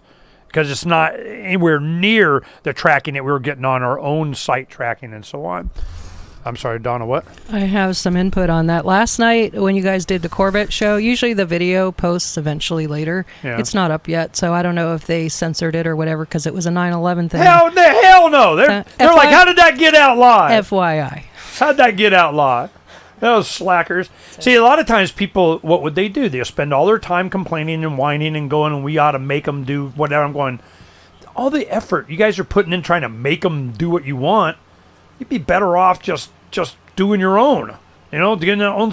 See, we could do it on our servers and everything, but it can't handle the traffic, and it bogs down. Remember, but that was what? Long time ago. We started doing the radio show in 03. We started doing Freedom's Phoenix in 05, but we didn't really marry them. And see, when you see Declare Your Independence, Ernest Hancock at the top right, that was only last few years that I even did that. And mostly it was Michael W. Dean and everybody else yelling at me. How come you're not using Freedom's Phoenix and having it integrated with, the radio show and make it the same? I go, because they're different. I wanted to have one. I wanted Freedom's Phoenix to be its own separate thing and not be like Ernie's thing, And because then it's like InfoWars and Alex kind of deal, I'm like, So I just chose not to do that. But as time went on, when I stopped doing radio for a few months, we were getting way behind on development on Freedom's Phoenix, so we stopped it. And then Sierra helped me, my youngest daughter that produced for a while, helped me. We got everything caught up. We were just, there's so much coding stuff. We got it caught up, but me being off the air dramatically affected traffic. So we went back on and, we come back and we changed the hours and how and whatever, and here we go. So that, I can see how they're linked with each other. It was a lot of traffic. The one came from the other. I go, all right, fine. So it just put me up at top. And it hadn't, over a decade, it hadn't been like that. And the reason is I didn't want to make it a personal thing. It was a movement, community kind. Now it's like, yeah, whatever. It gives them more stuff to listen to, I guess. What? That was it. I just wanted, because I heard you talking about it, so I wanted to comment. Why? Were you listening to the show? I always listen. When I'm not in the room, I have it on my phone so I can listen. Yeah, and what is the Roku thing that you do out there? You have it in the family room, dining room, whatever. I don't know. Years ago, I just checked when we got that Roku put in there, just looked for an LRN.FM app, and it's on there. So whenever you go in, it just streams whatever show's live at that time. There was somebody set that up. They were saying, hey, I can put you on. Okay. Well, they did. Now, N3... which was Next News Network, Gary Franchi, we used to have, a live show on there too. And they, did it and interfaced it. There's a lot of these opportunities. I never got really excited about these other than people were doing it. I think that was cool as hell, because I just knew the second it gets to a certain level of James Corbett and Ernest Hancock talk about 9/11 on 9/11, I think we'll delete that one. So I'm going, it's when it's the most important. Well, they got most of them. I go, it's when they're the most important. That's the ones that go away. And if you don't have it forever and always IPFS or on your own server that's got backups of the blah, blah, blah, you can't count on it being there. Now, fortunately, with the knowledge and knowing that these systems would do this, since 03, every single syllable I have ever uttered is saved forever. Oh my God! Hey, aren't you happy? Woo! Hey, I will say that it is on DTube. FYI, for those who are looking, it's on DTube on the show archive page. Yeah, DTube has been, because it's IPFS. That's why we interface with that. Is it the best? Is it, serve it out and faster and dab? No, that's not the point. We weren't looking for that. We needed an interface with the IPFS that Donna could use. I've never even done it. How do you even do that? When you load up a show, what's the process for that? It pulls up a window template thing, and you have to drag the video over, the MP4 video over, and it'll have a status bar. Sometimes, it used to go kind of quick. It'd take about maybe 30 minutes or something. Now it takes hours to load one video. Every day, all the time? All the time, yeah. That's ridiculous. And sometimes it doesn't go. Even after it's been sitting there a while, you try to load it, and it just says load a video, which means there was a break in communication somewhere, so you got to restart it and just redo it. But I don't know, you label it. I try to label it with the guests and then a link to the show archive page and then a little bit about what we're talking about. And Wait. That's the interface that I'm worried about. Mm-hmm. Now, Derek, I thought we were eventually going to develop to where we just load it straight to our own IPFS server and then it propagates throughout the system and the pinned network that we're working on, blah, blah, blah. Well, we had talked about that, right? Did you ever test that? We had talked about it a long time ago. Did you ever test it, or? Well, I don't even know. Okay. See, this is what happens. Yes, we did. It's on Freedom's Phoenix in the admin section, but you still have to load everything manually to DTube. You have to load there's two codes. You have like the picture code and the video code or something. And that's for making it on our thing, so it splits it. It goes on both or right. something. Okay. Mm-hmm. So this is kind of, we've been testing it, and it gets to where it's a pain in the ass that the tech's not ready.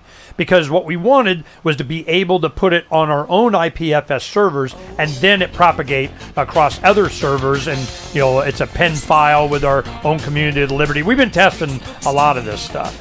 The easiest way for Donna was to go straight to DTube, which is IPFS, and then it propagates back to us. I'd rather, that's kind of I'm not feeling super warm and fuzzy about that. What I'd rather have is that we do it to our own IPFS server, and then it propagate that way and go to DTube that way. So we're working on that and so on. But, would it be, that's why we're doing it on DTube. Is it as fast or easy to use for us and you? No. But the way we got it set up, it's way more freaking permanent, which was my number one requirement. So when you have a great show like we did last night with James Corbett, you're always able to get it.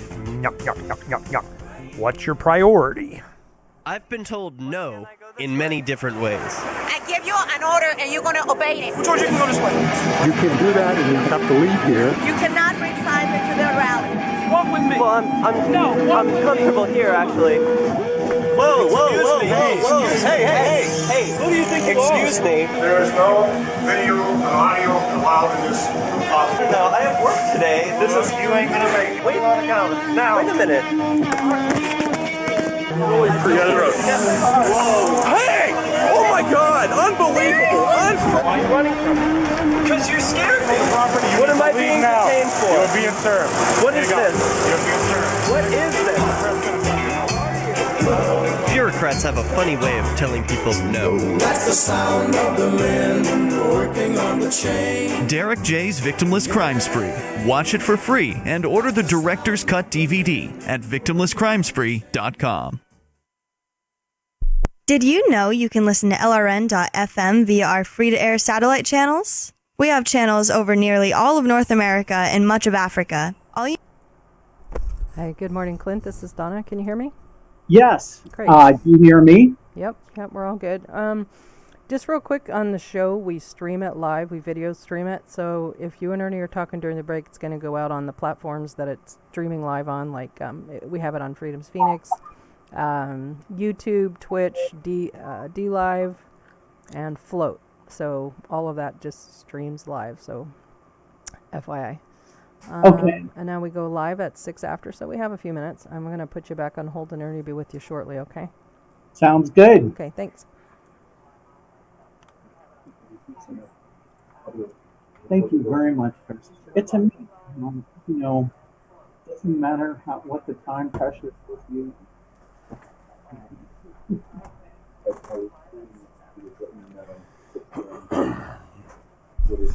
Good morning, Clint. Morning, Ernie. Okay. Don told me, he said, I can't really talk about, pending and kind of doing and that's very good because I don't care. Okay. Because I'm like, I don't check, and I'm not. What I am interested in is some of the decisions that you think is going to affect my freedom in the future and some important stuff we can talk about. Tell me about it and how you came to it, and for and against, and the people of that'd be interesting. The other thing is that we're really focusing in the 2020 election cycle. A lot of our activism is going to be on real property rights, and it basically comes down to this. You can occupy the sidewalk, but you can't occupy your own land. So I'm going, if it pleases the crown, may I occupy my own freaking land? Now, there's a lot of conditions in that. Is it unincorporated areas out in the desert? Am I, not polluting or bothering me? I'm just I want to build a dome on my own and 10 acres to bite me. And it's like, nope. Okay, so we're going to have some fun with that. We're going to go ahead and bring this to the fore and attention of, and I really see of all the stuff that we're doing, this limitation on the use of land makes it to where the whole generation of the Lovolution and these young voluntarists and so on, when they think of buying land or moving or doing a family, they don't see America as even an option anymore. They're going to, South Central America, somewhere in Asia. They like an island. They got, Liberland, or they're going somewhere else. And a lot in Mexico. And I'm just going, wow, we're just driving them out. Now, if Arizona, with all this land and area, if there was a way to, freedom be in Arizona, which it is in a lot of ways, but when they start thinking, that's where it's pushing this tiny house thing a lot. So I'm kind of got a pulse on these young guys that are looking to the future, and they're not seeing it in America, or certainly the America that we have now. So trying to, with my kids and grandkids, what the future is, it's kind of what we can talk about where this is trending. Now, there's two things that certainly you'd have an opinion. One is Bill Montgomery. So there's the elephant in the room. We can talk about that. And then there is, I'm going to make a big deal in the future out of the smart city stuff and the smart city thing coming out of ASU and the trifecta of business, academia, and political people. They created this thing that they're going to have me pay for getting my matrix plug in the back of my head. And I'm like, fine, go matrix plug all you want, but don't make me pay for it, or make me do it. So these property things is kind of, I want to get into because you're right involved with the Kelo decision and, Bailey's Brake Shop and all that, and you understand. So is there any cases that come around that you think might interest me that have already happened or might be coming? I don't think I've had any real property rights cases come up. The U.S. Supreme Court ruled on a private property rights case in this last term that was somewhat technical but very significant ultimately, and we could certainly talk about that. Now, absolutely. Ernie, a month ago, were you talking about an initiative that's being put together, or there may be. There's a lot of things that's going on. There's so much stuff that would apply, coming to the Supreme Court. There's election stuff. They want to do approval voting. I have meetings this next month with a group I met at Freedom Fest in Vegas that already did it in Fargo. They have a campaign now. St. Louis is going to be approval voting, and they want to do Arizona and work with us here. So there's that, and then that will change a whole bunch of stuff. And then there's an initiative on property rights. There's a thing in Yavapai County that's going on now that we're working with a bunch of the Revolutionaries that moved up to Ash Fork, and all of a sudden the developers want to get everybody off the land, and they're going to do something. And it's same things happening. I went through it with Florence, Apache Junction, Quartzsite, and now Ash Fork's got a push pin in it. So it's just here you go. And what happened, they came across a couple of years ago in the Seattle Times. There was an article encouraging developers, Ash Fork is the center of the universe, we all need it, and here it comes. okay? So and it's just how government is being used through the office of your permits, and I got a clipboard, and they do what they want. So I'm wondering, it's the occupancy permit. And when they started all this sustainable whatever the heck, the power they have is you can't occupy your own land without a permission slip from the Crown. And it's an occupancy permit. Now, you can go occupy the freaking sidewalk and crap in the gutter, but you can't go on your own land. So that's just good optics for me. I'm going to have me some fun with this one. Gotcha. So it's just, it's no more than that. You know me, man. It's just I'm gonna make them say it. But I want to hear. We'll do the property thing on the federal. We'll talk about Montgomery. You got an opinion on that, and then whatever pending or not pending, anything other than pending cases, and we'll talk about it. Okay. Sounds good. All right, here we go. Never be able to procreate, but I imagine the cold, dejected sensation I experience at the end of this news summary is similar to what a father feels when holding a child of his own flesh and blood. This is the Onion News Network. And now, live from the studios of Freedom's Phoenix, Ernest Hancock. Believe me when I say we have a difficult time ahead of us. But if we are to be prepared for it, we must first shed our fear of it. I stand here without fear because I remember that I am here not because of the path that lies before me, but because of the path that lies behind me. I remember that for 100 years we have fought these machines. And after a century of war, I remember that which matters most. We are still here! Remain! Let us make them remember. We are not afraid!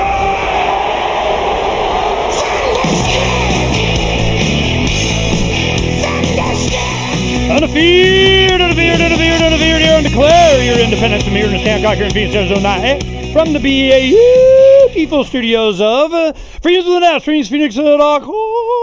Clint Bollock, Supreme Court Libertarian, made it to Supreme Court. How the hell did that happen? All right, we're going to find out real quick. We want to talk. We've done shows with him before since he's been a Supreme Court justice. He's spoken at our Freedom Summits before. He's in the crowd. He's kind of that libertarian kind of guy. Now, how we know Clint is he in Washington, D.C., Institute for Justice was going on about do I got to have a permit to have a job, and you didn't do it right, and you got there's all kinds of freedom oriented stuff. Eminent domain was a big thing with the Kelo decision back when they go, yeah, we're going to take your guys' property here in Connecticut and give it to this private developer, and Supreme Court said, yeah, that's okay.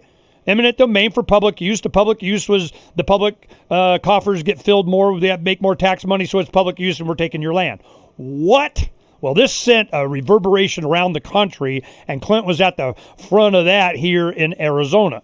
So he came here to Arizona. We had him at the Freedom Summit, become good friends, and all of a sudden, he's working with the Gold Order Institute. It's kind of tied with Cato and the Coctopus and whatever stuff going on here in Arizona. And then he came to and his wife, she's involved in Republican politics here, came to the attention of the governor and said, you know what, you're my new Supreme Court justice. And we're all sitting there, I'm going, what the heck? All right, Clint, tell me about it. So he came on and told us about it. So in about 30 seconds, recap that story, how you're a Supreme Court justice, then we can get into 15 gazillion other things.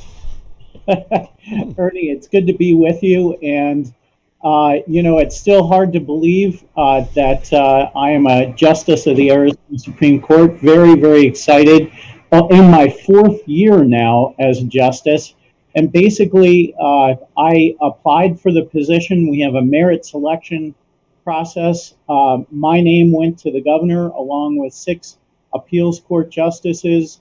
And Governor Ducey believes very strongly in the rule of law and was convinced that I would be the person who would be most faithful to not only the U.S. Constitution, but the Arizona Constitution. And by golly, he appointed me to the court.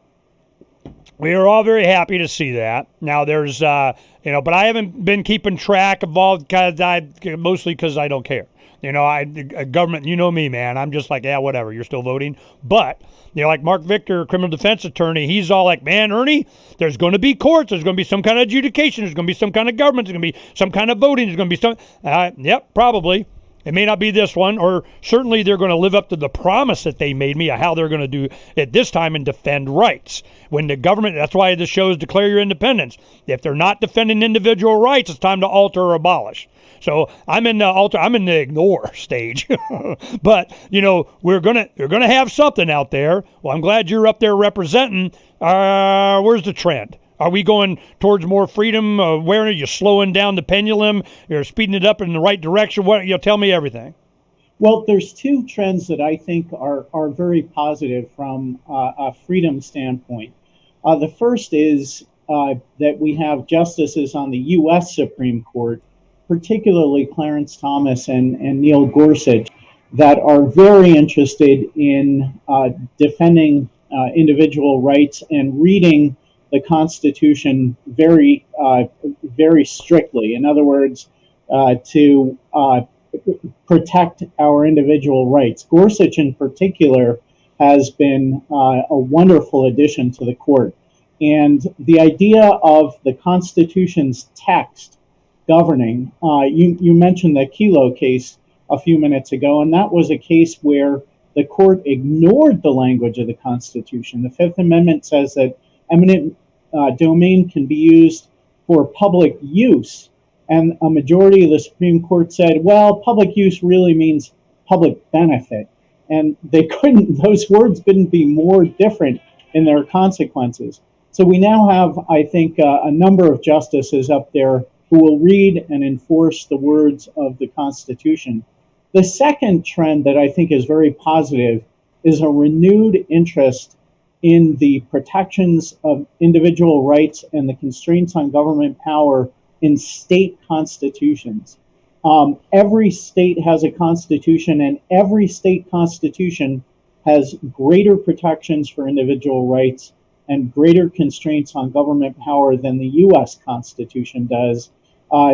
Most state courts have largely ignored their state constitutions. They've interpreted them in lockstep with the U.S. Constitution as it's interpreted by the U.S. Supreme Court. That is beginning to change, and I am very much a part of the effort to examine and enforce the provisions of our state constitution. Okay, this is good to hear, and I'll give you an example here and see how you hold up here. The Arizona State Constitution rocks. As I read it, and you go, man, that's okay. They were thinking something. They were of the right mind on a bunch of stuff. I mean, it's not perfect. I mean, you still got corporation commissions and APS and all this other crap. But I'm going. This was an attempt to kind of, the people are free, and here you have this Constitution says, thou shalt not impact the people negatively in the freedom area of. And I'm going, okay, is it being used? Well, there's a lot of provisions in there that if you press it, I'm wondering what the Arizona Supreme Court is now compared to 20 years ago. And is that going to be more enforced? I can give you a bunch of examples, but let me the flavor how it's morphed before and while you've been there. Well, it's a very slow process, and part of the process, Ernie, is that attorneys often come to us and they don't argue that the state constitution independently protects their rights. They'll say, "Oh, this violates the Fifth Amendment, and by the way, it also violates the privacy provision in the Arizona Constitution."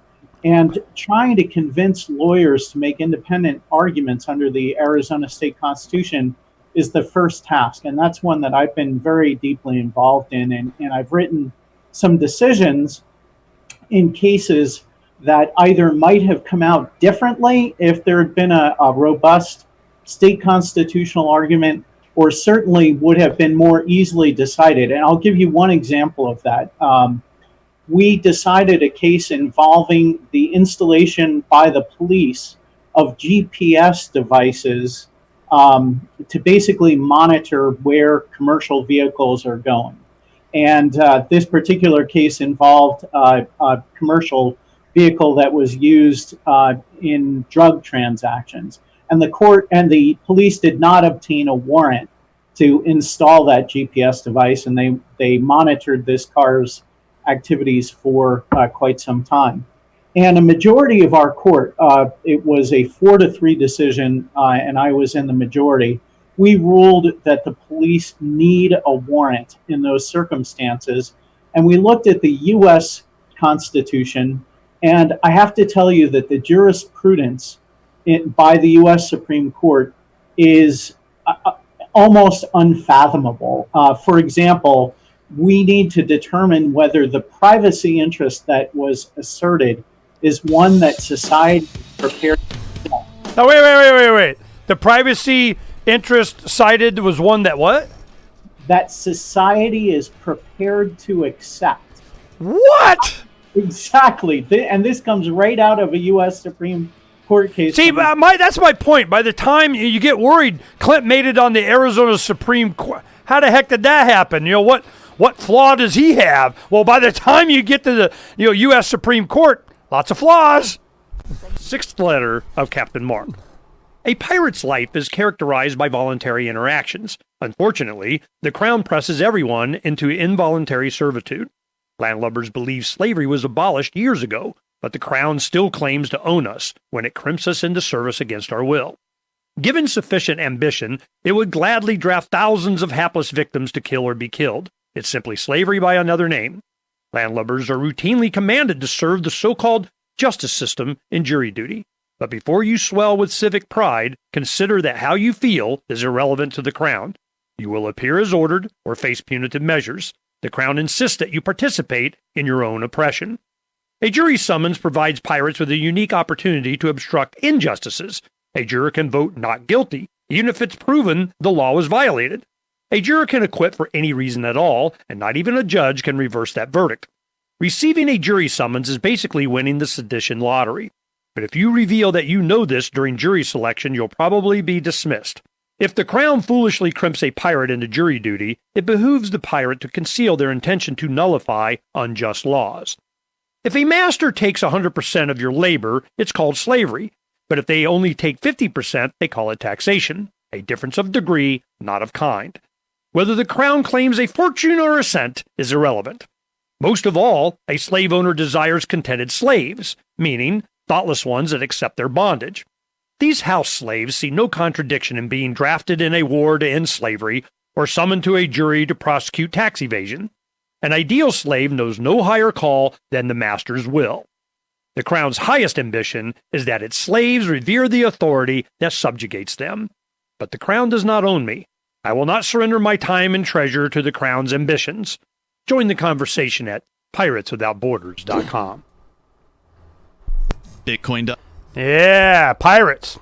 Yeah, I ended that right at the end. That was bad. The point that I'm making is that, by the time you get, up there, is Ducey and your appointment and so on representative of the shift in public opinion towards, more freedom-oriented stuff, and he was able to get away with that, where that wouldn't probably have been possible 15 years ago. And then you go, by the time you get to the Supreme Court, yeah, it finally gets to, is Trump doing a better job? Is it better than, what Hillary would have appointed to replace Ginsburg, and she's holding on until they got to bring the paddles out on the bench or something? I mean, this is, as we get further and further up the ladder on this, I'm wondering what your opinion is. I mean, you see this. You know what it was like when you first came in 2001, and now you're on the Supreme Court. What's the difference that puts you there as compared to when you were first here? Well, I think that the major difference is that people are talking about the Constitution. And I think there's a number of reasons for that. The Federalist Society has become increasingly involved in really equipping people to become judges and in the nomination process at the federal level. I think the Tea Party refocused attention on the Constitution. And so I think what we have is an insistence on greater focus on the words and language of the Constitution. And this is producing judges who have a philosophy when they get to the court. A philosophy, you might call it originalism, you might call it constitutionalism. Yeah. Not to say that there's not a variation. For example, Justice Kavanaugh and Justice Gorsuch. Okay, we're live. Here we go. We're coming back. At patreon.lrn.fm. That's patreon.lrn.fm. To be a part of the show, call 602-264-2800. 602-264-2800. And now, Ernest Hancock. Love ain't the same on the south side of town. You could look, but you ain't gonna find it around. It's the same old story, same old song and dance, my friend. Yeah, same old story, same old story, same old song and dance. I keep hearing the same. Been around 30 years, same. But Clint Bullock, man, we came to Arizona, and there's an activist going to get some, and I'm like, all right, and then he works up and having a lot of attention, going to the courts, suing on a lot of stuff, protecting individual rights, and for some reason, because of, I don't know, maybe crazy libertarians in the 90s and so on may have had something to do with it, but what happens? You have an atmosphere that the general public opinion of the people here in Arizona is a little bit different than a lot of places. A lot of issues, it's a lot different, to the point that a governor, woohoo, I'm a hero if I appoint Clint. When you got appointed, did Doug Ducey, the governor, did he get a lot of criticism, or is there widespread support? What happened? He got both criticism and praise. He certainly received a lot of praise from the likes of George Will, of the Cato Institute, of National Review, but a lot of criticism as well. I remember one article, the title was "The Most Dangerous Judge You've Never Heard of." And the danger was what? See, what's the agenda? See, this is what I wanted to get to. All the other, blah, blah, blah, blah, don't care. This is what I'm looking at. When Clint we understand, at least that you understand how our minds work, and of course, probably not too far off, but, when you go in and they say he's a danger to what? Well, Ernie, that's a really great question. The other day, a publication said that I wanted to, I was out to repeal the New Deal. It's very interesting what people think. And I don't know what the perceived danger is, but it's, as a justice, I look at the language of the Constitution, I look at the language of the law, and I follow it where it takes me. Sometimes that is contrary to my own policy views, in fact, not infrequently. But that, I guess, is threatening to some people who perhaps have some other agenda. Oh, well, pray tell, what might that agenda be? Well, there have been courts that have basically advanced a policy agenda that have not followed the law and the Constitution. In many instances, the Warren Court was an example of that, and that's not where I am. I am a textualist. I follow the language of the Constitution. I don't believe that the courts should be involved in legislating, and I hope that my record bears me out. Yeah, now we have the addition of the county attorney, Mr. Prosecutor, Tank Commander, Gulf War One, gonna get some America, and drug warrior. And I know Mark's been kind of working on him, and he spoke at the Freedom Summit this last year, and on a forum of right when all of these cop beatings and stuff are happening. I'm going, wow, okay, so where's he at? On this, what do you think Bill Montgomery's going to do? So. Bill joined the court this week. He is in his 4th day as a justice of the Arizona Supreme Court, so it's certainly hard to say. It'll be hard to say. He was county attorney forever, man. You know what's gonna. Don't start on me, man. Well, it's really interesting, Ernie. There are, when you step onto the court, you have a different set of responsibilities, and you really have to check your policy views at the door. To the extent that they coincide with the language of the Constitution, with the language of the statutes that you're bound to interpret, that's one thing. But I think that Bill is going to be a very, very conscientious judge. Are we probably going to see things differently in some criminal cases? Chances are good. I think that we will. But that really remains to be seen. Well, he hadn't arrested Mark yet, so maybe you might get to talk to him about getting slapped or something. Well, I'll tell you, I think there's a mutual admiration society between Mark Victor and Bill Montgomery. They're both really good men. They're both very, very principled, and I think that they respect and very, very well informed on their position. So, I consider Bill a friend. I consider Mark a friend, and I think it's a very, very distinguished addition to our court. I am feeling a lot better that Bill had exposure to Mark and his crowd and us and the summit and all that. Because Mark was hammering for years. Give me somebody to debate on the drug. Give me a prosecutor. Let's do it. Well, finally, Bill did it, thinking it probably didn't go the way he thought it would, But he's been exposed to this philosophy, and when he gets on the bench, and is he an originalist? What was the real intent and so on? He might come around. You never know. I mean, maybe he has a conscience. Maybe he wants to do what he thinks is best. And with Clint there, be preceding him there, and you're confident in your position. We might be all right. It might be better than not. I'm willing to, whatever. But this is the one thing that I got to ask. There's a paragraph out of the Declaration. We hold these truths to be self-evident, that all men are created equal. They're endowed by their Creator with certain unalienable rights. That among these are life, liberty, and the pursuit of happiness. To secure these rights, governments are instituted among men, deriving their just powers from consent of the governed, that whenever any form of government becomes destructive of these ends, what ends?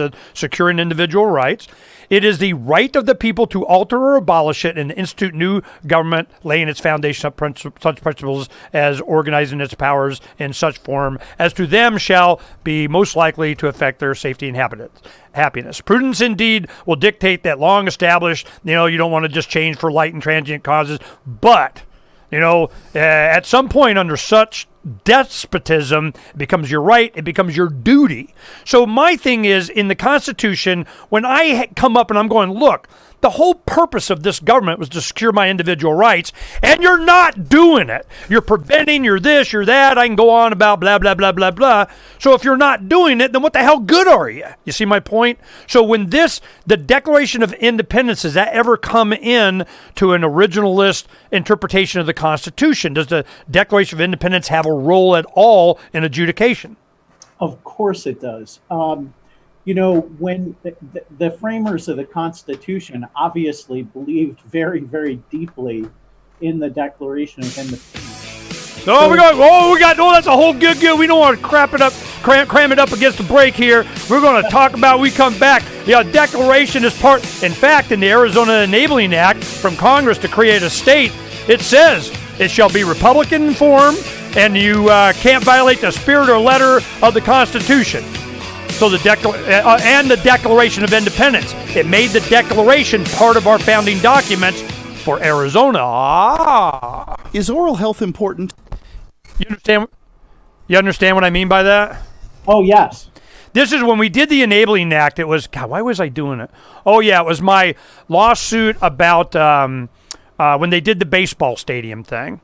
And I'm going, wait. When we tried to do the initiative to undo or stop, they go, nope, you can't do initiatives on it. I go, well, you got your municipal corporation. You did that so you can get all this bonding debt crap and everything. Municipal corporations are subjected to initiative referendum. Nah, we decided we're not. We're special. And I'm like, really? Okay. I just want you to say it, So the thing was we went in the Enabling Act and Arizona Constitution and law and all that. Municipal corporations susceptible too. Well, they wanted to be a municipal corporation, do some things, but not be liable for some other stuff. So it's just they just make it up as they go along. I go to the Court of Appeals, and they're just going to do whatever the heck they're going to do. And I'm like, I'm here you guys are going to do whatever you're going to do. And I think it was Scully, I can't remember. And he goes like this. He says, well, we're going to go ahead and render a decision anyway as if we matter. And I'm like, good attitude. Right on. Because to me, you don't. I don't give a crap. So it was the baseball stadium already been under construction, quite a bit. So, I mean, we're just going to, rubber stamp this thing. But my point in all of that was that the Arizona Constitution and laws is subjected to the spirit and letter of the U.S. Declaration of Independence of the Colonies or whatever. They put that in the Enabling Act, and that's the first time I've ever seen that the Declaration of Independence is there for adjudication. You see my point? Oh, yeah. Has it ever been brought up to you guys? Never. Here she come, okay? So it's going to be on property stuff. I'm just, here we go. We don't got to talk details because I don't want to get in details. But I tell you, I am so sick of this. The promise that was made me and forever and future of America was that the purpose of government was to defend individual rights. When it doesn't do that, time to alter or abolish, it's your right duty. Boom. I'm in. Let's do it. So the bureaucracy in Arizona, as it's presented to you, and a lot of the right violations or things that are happening because they just can, do you dwell on the right aspect? I mean, what is it, just the law, or is it also the Constitution? And what flavor of the Constitution are you given it? How do you balance that? Well, it depends on how the case is brought. But we had a case involving an administrative agency and Tom Horn when he ran for re-election. And the very same person who prosecuted Horn was the final decision maker within the agency. And we said that was a violation of due process, that you can't have a prosecutor also be the final judge. And so sometimes these cases come to us, and if a constitutional issue is raised, it will prevail over administrative policy or the statute or whatever. So do you see attorneys coming in, they're trying to be all politically correct and social justice if you need to argue the whatever, or are there percentage of attorneys and what percentage are coming in and just freaking Constitution says and proper role of government and get over it? I mean, how many, justice warriors do you got versus real attorneys? I would say that the vast majority of attorneys want to make the narrowest possible argument, and their goal is to win the lawsuit for their client. Yeah. All right, here we're coming back. Let's talk about it. Here we go. Now you can follow LRN.FM on the decentralized Mastodon social media platform at toot.lrn.fm, toot.lrn.fm. Roads? It's the Ernest Hancock Show. Where we're going, there aren't any roads. Turn on the tube, what do I see? A whole lot of people crying, don't blame me. They point their crooked little fingers at everybody else. Spend all the time feeling sorry for themselves. Victim of this, victim of that. Your mama's too thin and your daddy's too fat. Get over it! Get over it! All this running and crying. Pitching a fit, get over it!